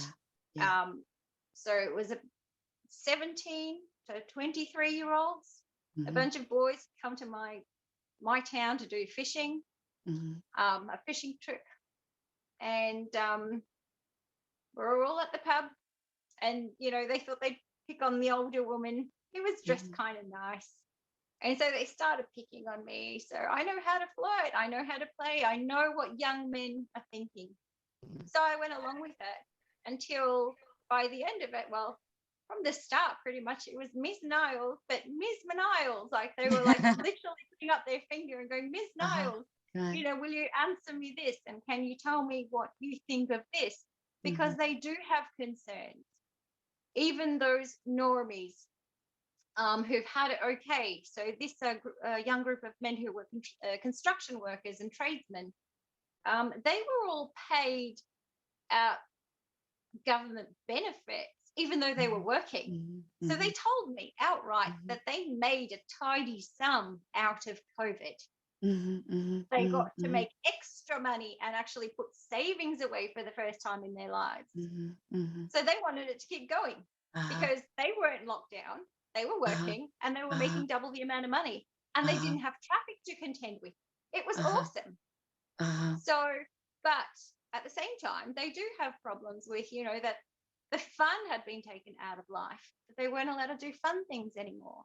And they like their cars. They only just bought their cars, and now all this thing with the cost of fuel and this green economy and these windmills. Like they had hesitations about these things. They had reservations about transgenderism. They had ideas about veganism, and they were asking for my opinion. They wanted some validation from somebody whom they respected.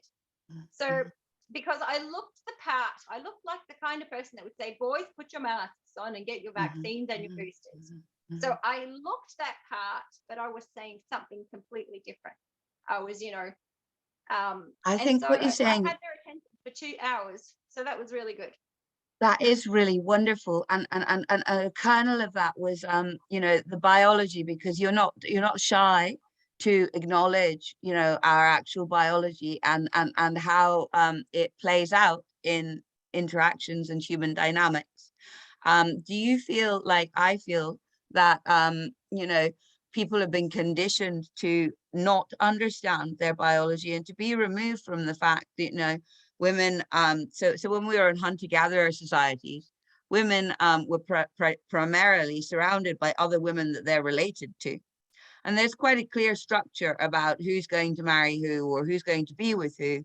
And, you know, and in that, you create a sort of false sense, but a sense nonetheless of security.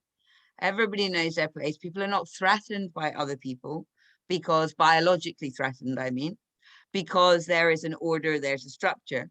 Now we live very, very differently. And so, you know, as you said there, you know, the dynamic of a woman who with a group of young men who knows her stuff and is very, very attractive, you have more opportunity there to perhaps, you know, share information, you know, not necessarily that, you know, it didn't, the connection doesn't necessarily come initially intellectually, it comes biologically, but then it allows for the intellectual transaction that comes thereafter. Yeah. So I like the fact that you're able to reference the biology, and you also talk there about Leah Thomas. Could you tell me a bit more, because I am not really up on it. I know it's going on and I understand sort of the, you know, but I also find it, you know, terrifying. And I wonder, are they trying to make some sort of androgynous creature that can do both things and can, you know, perform as a factory worker and be inseminated at the correct time? And you know, is that what this transgender thing is about, or have I misunderstood? Because I could have easily, because it freaks me out completely. So the transgender, the ultimate in the transgender movement is the children who take the hormone blockers before they go through adolescence. Okay. So that's where the greatest results are. What does it mean? What The happens if you greatest take them before? consequences and repercussions are that these children are essentially neutered. So somebody who's gone through puberty, right? And then you take testosterone blockers as a boy. So you'll have, you know, less facial hair and your muscles will waste, and you know, your biology will change, your anatomy will change to a degree, but it's not the same as not having gone through that puberty. So, for instance, that man, that 6 foot whatever man who wanted to compete as a woman, who was, you know, that much taller, and his bone density was that much more, and his muscle was that much more, and his feet were that much bigger. You know, this is not a fair competition. But with the transgender movement, it's ultimately, if you look at the worst consequences of it, besides people who went from being confused about their gender to just being more confused for not having anything in the end, even if it was something that wasn't quite theirs.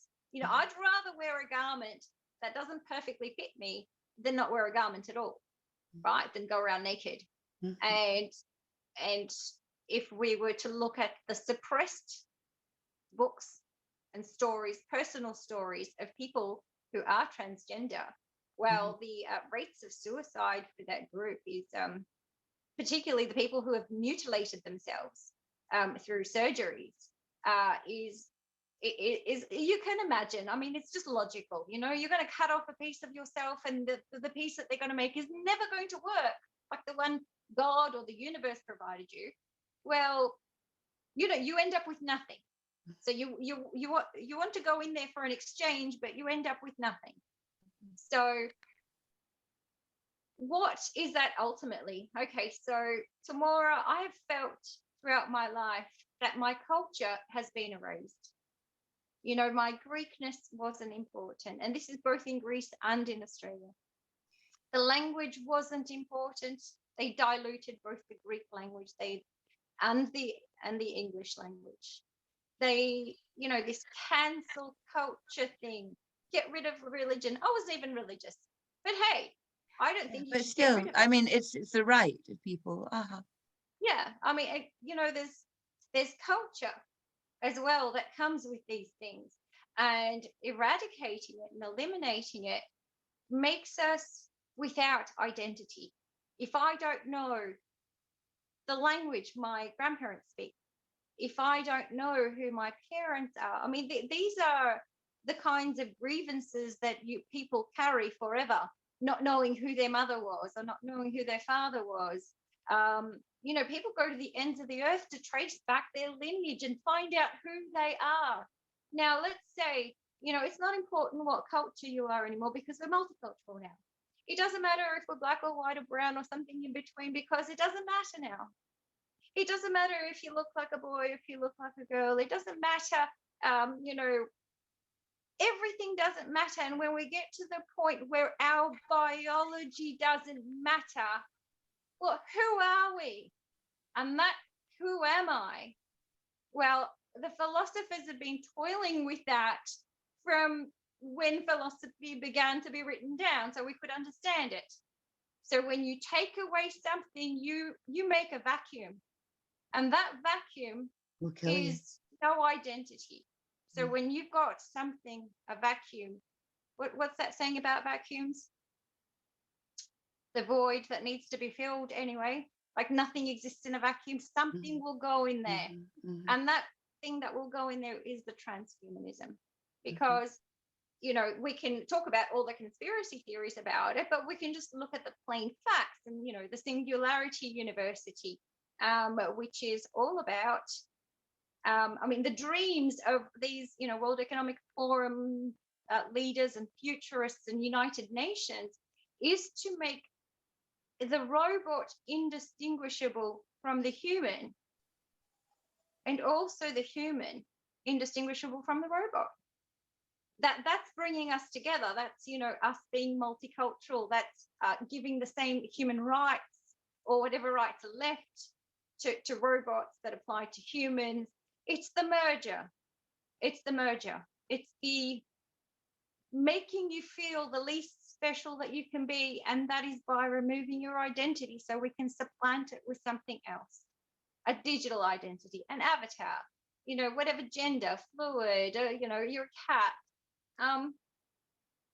So it's been a really important part because the MIT University and the universities I looked at here, and people who reached out to me who were doing courses in Melbourne at the moment, doing technology courses, they said that they're learning the same things. They're learning human 2.0. They're learning about how our moods will be manipulated and our behaviors will be manipulated so that we are happier and better social beings.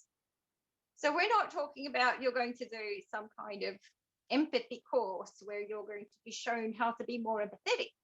No, we're talking about just directly stimulating parts of our brain, and perhaps even numbing other parts of the brain, or gene splicing, or putting nanotechnology, which is a real thing. You know, how they're going to put it in, when they're going to put it in, if they've already started, that's up for debate. The plans, however, are very clear.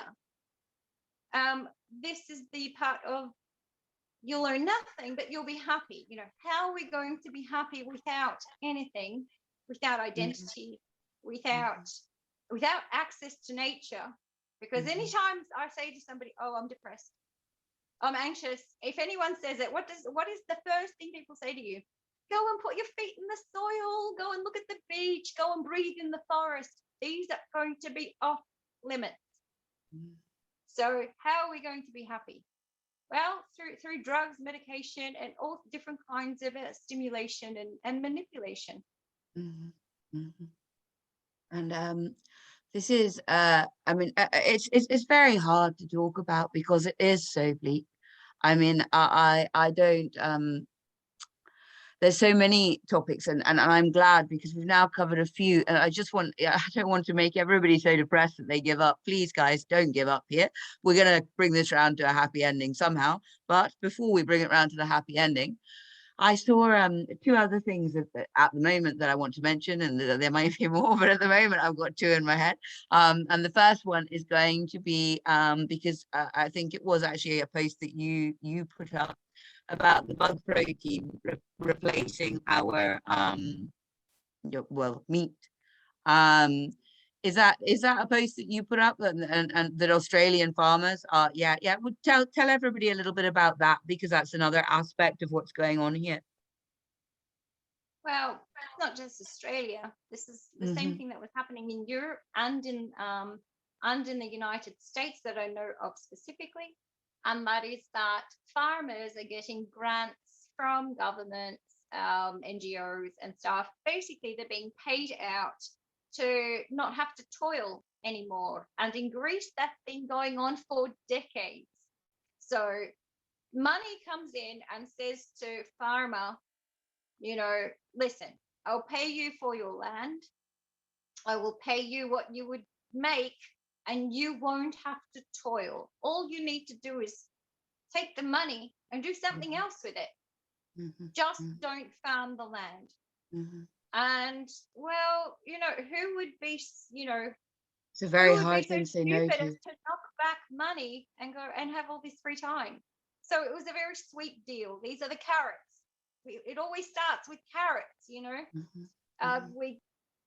you get a good deal to do something that later on is a massive curveball, because when you stop running those machines, when you stop tilling the soil, when you stop buying the seeds, when you stop fixing the irrigation, and all the laws are changing in the meantime, and you can't get those seeds and irrigation now, all of a sudden you can't use the water running through your property.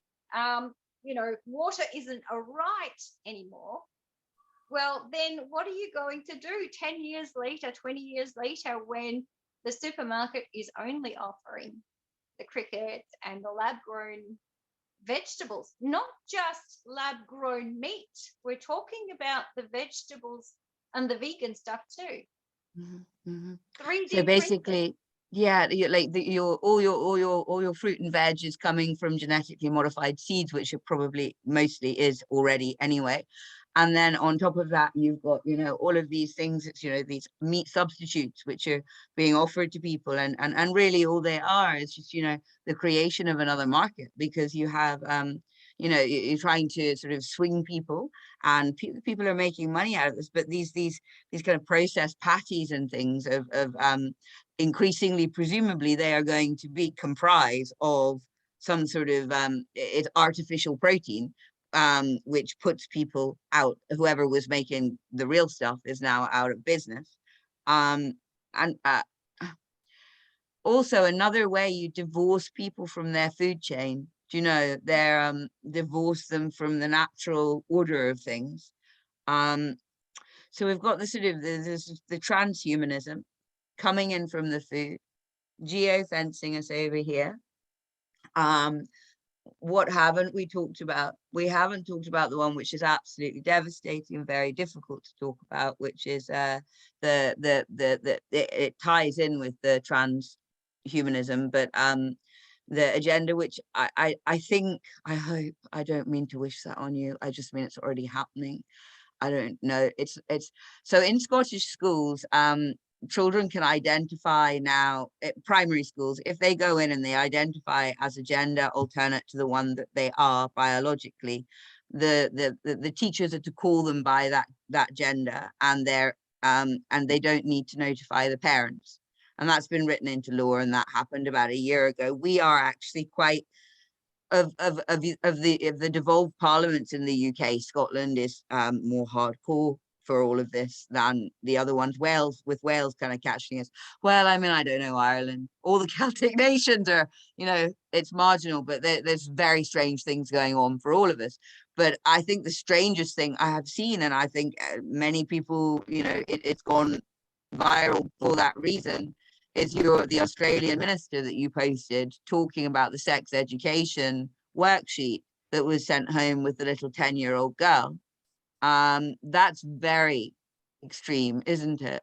You know, asking little girls to ask their fathers questions about ejaculations and erections. That brings us, unfortunately, is, that's part of their agenda too, isn't it? From my understanding, I often, when I'm questioning something, I tend to go back to either Brave New World or 1984. And I find that both of those help me understand things from a more objective perspective, because when it's right here, all I want to do is say, I can't hear you. Your voice has disappeared. Yes, I become enraged. All I have are obscenities, and the logical conclusion is they're all pedophiles. But I think it's more than that. I think it's about very deep corruption, and I think they've broken up the atomic family, nuclear family. They've broken it so badly in so many different ways. Is this the last bit as well? That I think the most, if we could say something existed in the ancient world, and we've carried that, and it is cross-cultural. It doesn't matter whether we go to the Amazon, or we go to the ancient Greeks, or we walk into China of today. It is a taboo. Incest and pedophilia are taboos. And I think when we cross that line, I don't know what's left. Like, I don't know of any other lines that we could possibly cross, because you don't need to have a wild imagination of how this will play out in reality. I never allow myself to go any further with that line of thinking into the pedophilia. I can't deal with it. It's enough to know that these things are being said and these things are being done, and it's enough to know that that's bad enough. I don't pursue it. I don't know what's going on there, and I'm sorry. I wasn't really asking you that. I was kind of asking you more. I'm wondering whether, is it part of a plan that is meant to divorce people more and more from, what it is to be human, and break that last taboo on purpose? Or is it some sort of misguided woke notion that really they think that because, it's not happening at home, and school is now is trying to replace the home in every way, that it's now their responsibility? I'm just wondering, do you think is it happening on purpose, in your opinion, or is it happening as a result of, people being almost, I don't know what the word is, stimulated to misunderstand? So you kind of culturing these teachers to be in a position where they kind of totally misunderstand. Oh, I don't know. It's a hard one, isn't it? I don't even know how to talk about it. No, it's absolutely premeditated. Okay. There's no such thing as, oh, that was by accident, or that was a little bit of a mishit. It went in the wrong direction. No. There's no. Okay, so I don't want to go any further down the pedophilia route. But about that politician. Okay, so he got up there and ranted and raved about this. Really, I would probably say it's an exception and not a rule. Of what he was discussing. But when it's all about contrast, okay? So the contrast is, today my hair possibly looks lighter than in other videos because I've darkened my eyebrows. So I'm just explaining what contrast is, in a different kind of sense than what we're used to. When a politician gets up there and talks about children asking their fathers, young girls asking their fathers about ejaculation and erections. Oh my God, people's heads explode, and everything else pales in comparison. So when they send other homework about cis and you know, kids wanting to call, you know, other pronouns or whatever, it's it seems like a lesser evil, as dark or hard as these other very blatant, horrific type things that we see. So but everything is, you know, dual use. This, you know, in the military, this is everything, you know, and I would even say multi-use. Whatever you do should have all these different repercussions. It should serve many goals at once.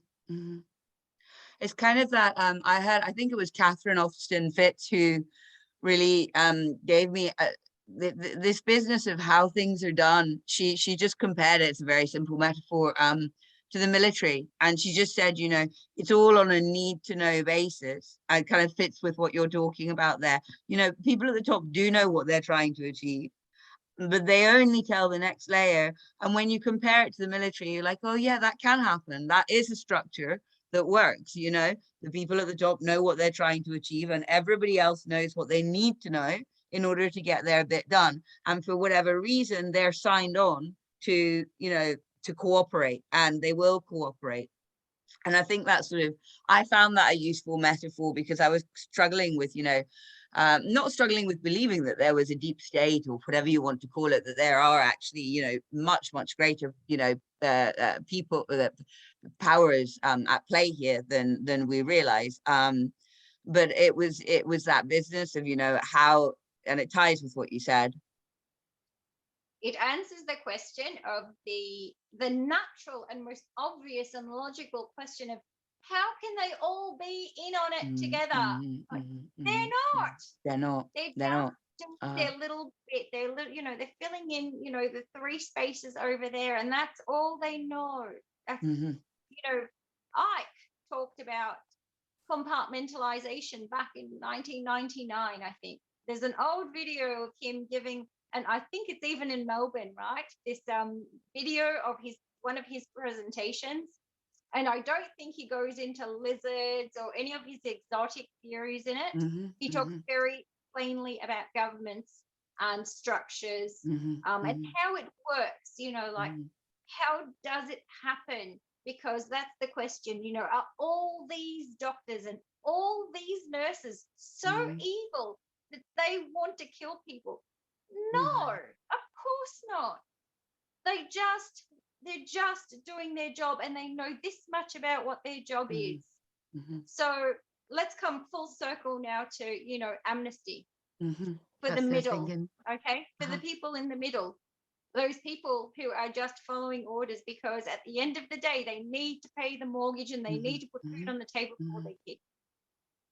Yes, absolutely, we're going to give them amnesty, but they're only going to want the amnesty when they've understood what's happening, and that the trajectory they've chosen is going to end them up in a much worse situation, where it's not going to be just a question of a mortgage or food. We're talking about complete enslavement of our bodies, like offering up our bodies, our minds, and if you believe in a soul or a spirit, that too. But that needs to be understood on a very personal level, and it's many steps. So how do we get people there? You know, how do we combine our theories of, you know, well, they need a bigger fear. It just needs to be a brighter one, a bigger one, a scarier fear to jump, you know, to kind of like jolt them out of that trance that they're in at the moment. Because it's a kind of trance. You know, if I don't look at the conspiracy theorists, if I don't talk to them, and if I just do the right thing, I'm going to be okay. But you're not going to be okay. You're sorry not going to be okay. So if that's the part of fear that I talk about, of they need the picture of fear. And when they get it, I'm not going to say, oh, you know what, we're going to line you all up against the wall because you actually injected people without vaccines, you know, because you were an executor at the end of the day. You know, if that person begs for mercy and says, I didn't know, or I didn't get it, or I didn't want to believe it, yes, you didn't orchestrate it, you know. You know, I know that they say that with the Nazis, you know, it was the people that did it, and I was just following orders wasn't an excuse. But at this point in time, we're talking about a whole population of the planet following orders. What are we going to do? Execute all of them? Exterminate them?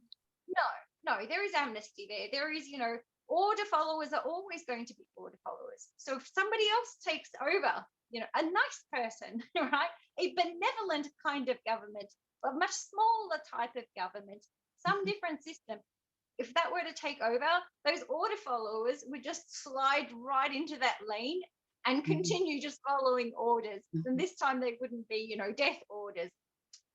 So it's about them understanding that their role is very simple if there's enough of them, and enough of them can see how horrific what we're walking into is. It's so horrific because there's really no going back. You can't change the DNA that's been changed in. You can't take the stuff out. You can't, you know, take neurons out of your head. You know, you get an implant of, you know, silicon or silicon in your breast or something. You can't take those out. You have to go and have them removed. Imagine neural implants. So yes, I think, and the other part of fear, which we didn't talk about, was there's all this fear from the top, and this is why people are doing stuff, because you're going to lose your job, you're not going to have food. It's always from the top. There is no fear from the bottom. We are loving. You know, there have been, you know, 3 exceptions in the world of people like us who have become violent or resorted to something approaching anything scary. We're sitting here talking into cameras and writing and making memes, and we're even making them funny. You know, well, we're not very scary. And when, you know, the choice is between, well, Cindy the lunatic ranting and raving and writing all this stuff, you know, if I pay no heed to her, it doesn't matter. It matters if I pay heed to the orders, even though on, you know, on some level they kind of feel wrong. But you know what? There are real world repercussions. At the moment, there are no real world repercussions from us.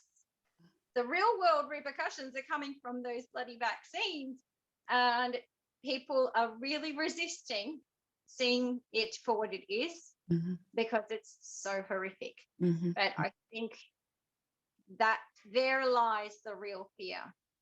Any, you know, those people who have some kind of experience now with those vaccines and have been damaged personally, or a loved one has been injured or killed from them, now is that open window for, okay, it's a real fear and it's much bigger than a mortgage. What are you going to do? It is there's so much evidence now that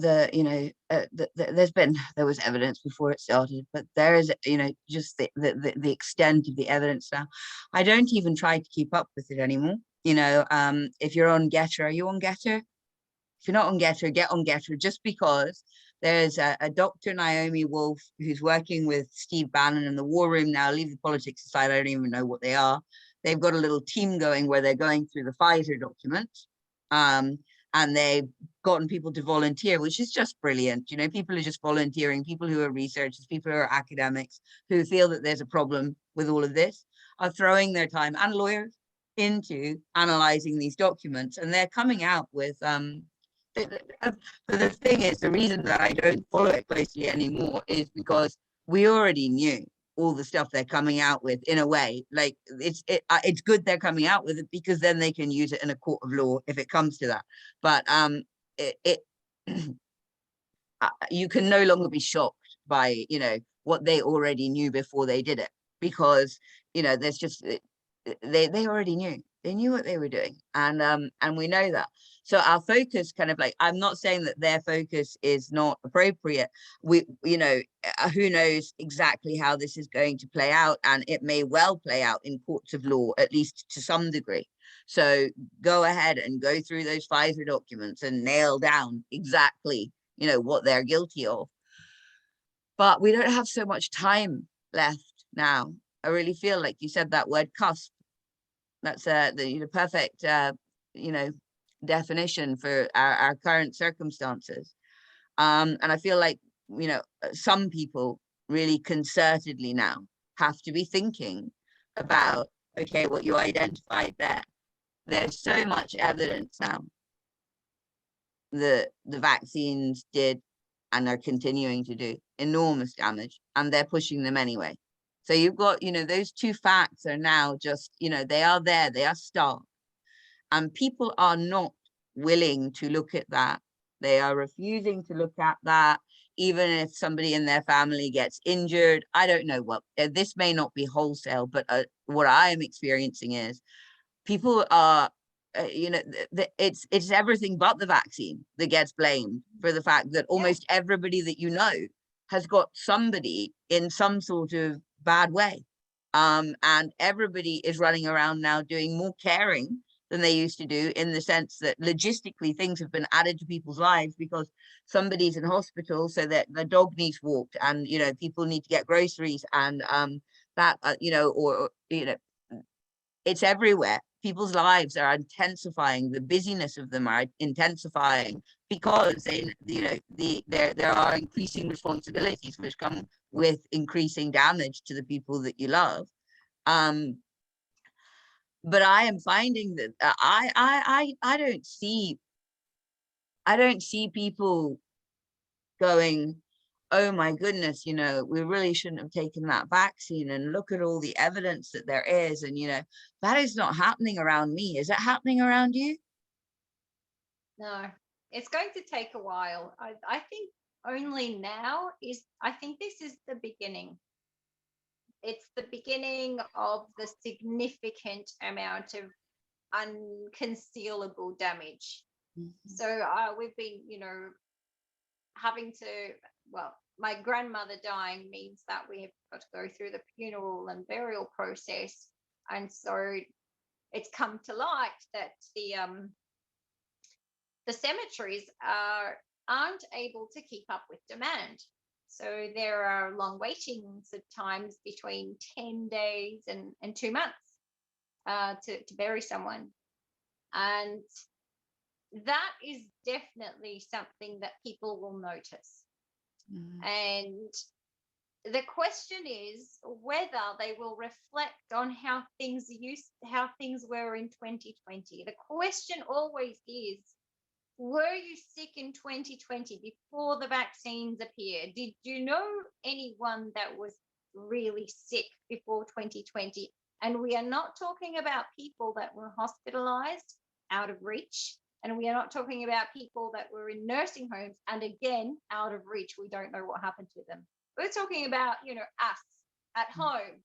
How many of us needed to attend funerals of people like us in 2020, because the funeral director actually said quite explicitly, she was talking to my mother on the phone, but she was on loudspeaker, so I was listening, and she said that the 70s, 80s, and 90s groups, that age group, they are dropping like flies, and that they used to have the normal day death rate at their funeral home, like of new clients per day, was 2 to 3 people, and now it's 4 to 5 people.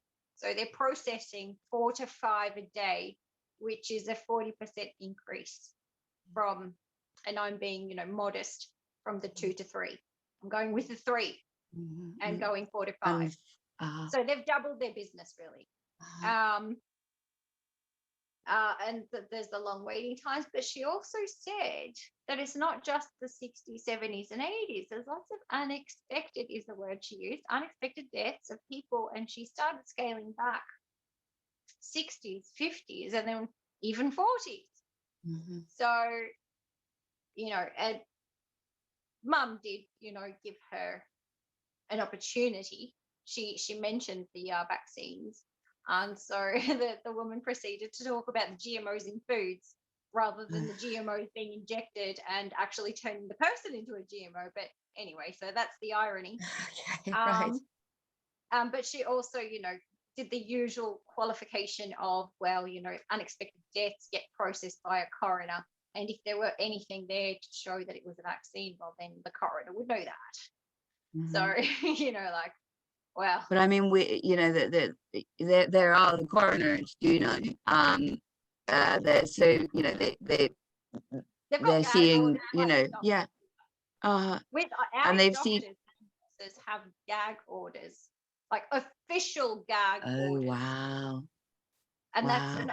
that's open. That's been on the mainstream media, that they have official gag orders not to talk about vaccines or have any kind of opinion on the vaccines. It just the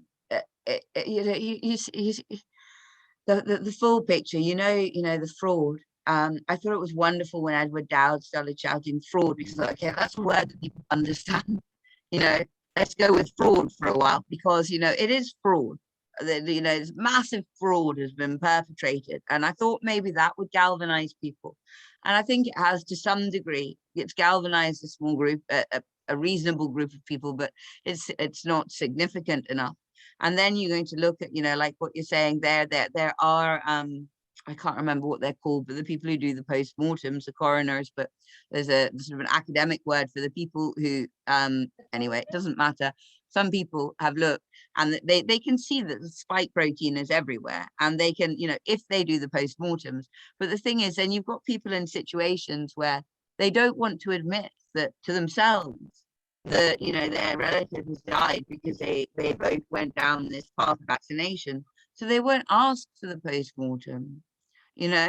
So you won't get do you see? So you won't get it. The only times we're getting the evidence is when someone was suspicious anyway, and it's a loved one that chose a different path from them, and they've decided to sort of galvanize themselves to probably go against their entire family to ask for a post-mortem. I mean, so even the fact that any are coming to fruition is kind of against the tide, and it probably shows you the volume. I certainly would struggle to push in my own family for anybody to go down a route. God forbid it's necessary. This is the other problem for me, Cindy, is if everybody's right, then a lot of people that we all love are going to die over the next few years, or become very impaired.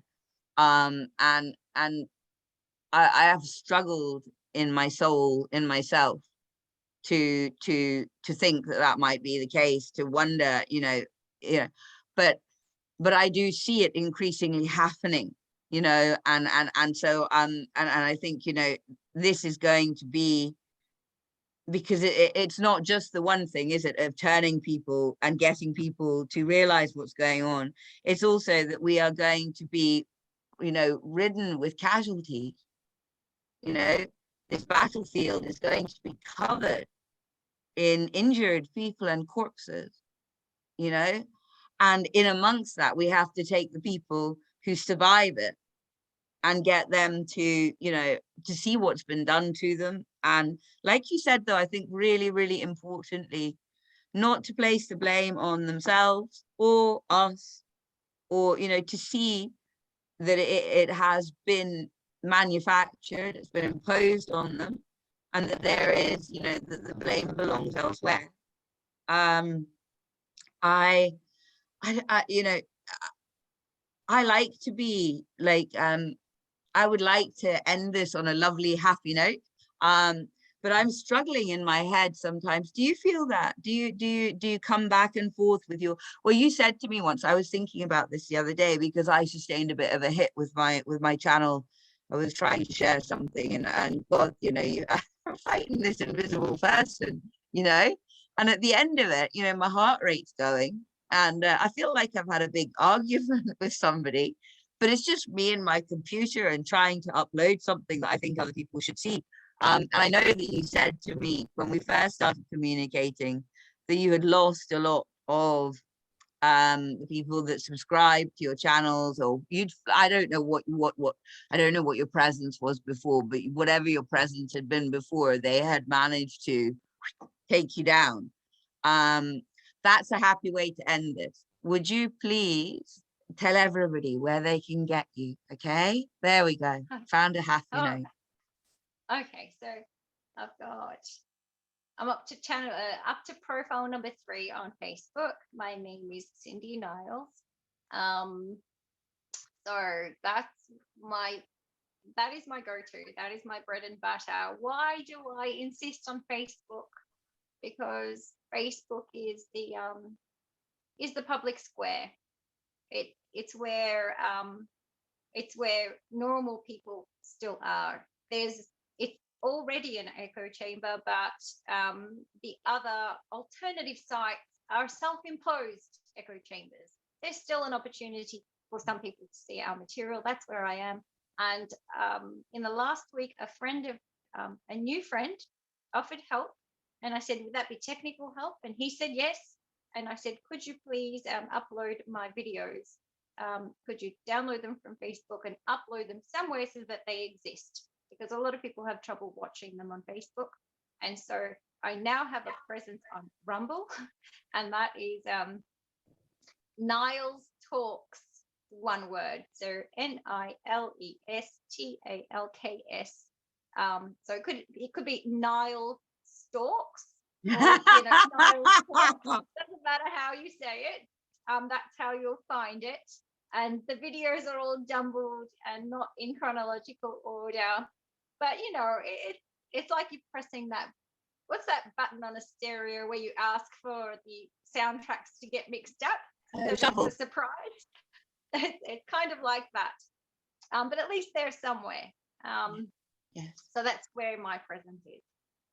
Okay, so that was find Cindy Niles, find her on Facebook, and also find her at Niles Talks on Rumble. Really, guys, honestly, Cindy is in a country which is really, really suffering, really, really suffering. And I think that it's, the bravery that it takes to speak up in amongst that kind of environment is just, to me, right here, we have a hero. So, thank you so much for trying so hard. Keep trying if you can find it in yourself. Go and support her because she needs the support. And also, she's got so much wisdom. That's the way her brain works. Fires really quickly. Yeah. So please go find her.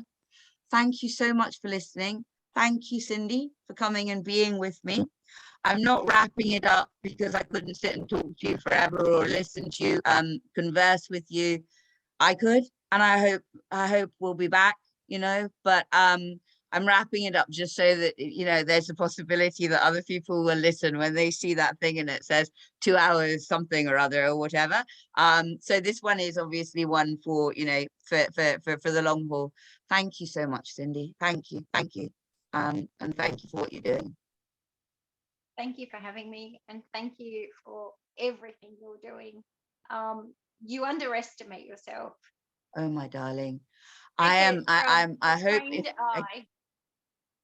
if I can, I love people who, who are clever and brave and smart, and if I can bring them together, get them to come and talk to me, because why should they? But, thank you, because you did. And if we could get your minds together, I know there's a way out of this. I don't actually know that, but I hope there's a way out of this. There's a way. We just need to tap into something that already exists.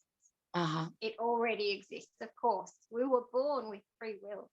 This is the gift from the universe. That's what it means to be human. We need to tap into it. I love you. Oh, I love you too. That's a beautiful way to end. And we love you guys as well. And thank you if you're watching. Thank you so much. All right, you take care, sweetheart. Bye-bye.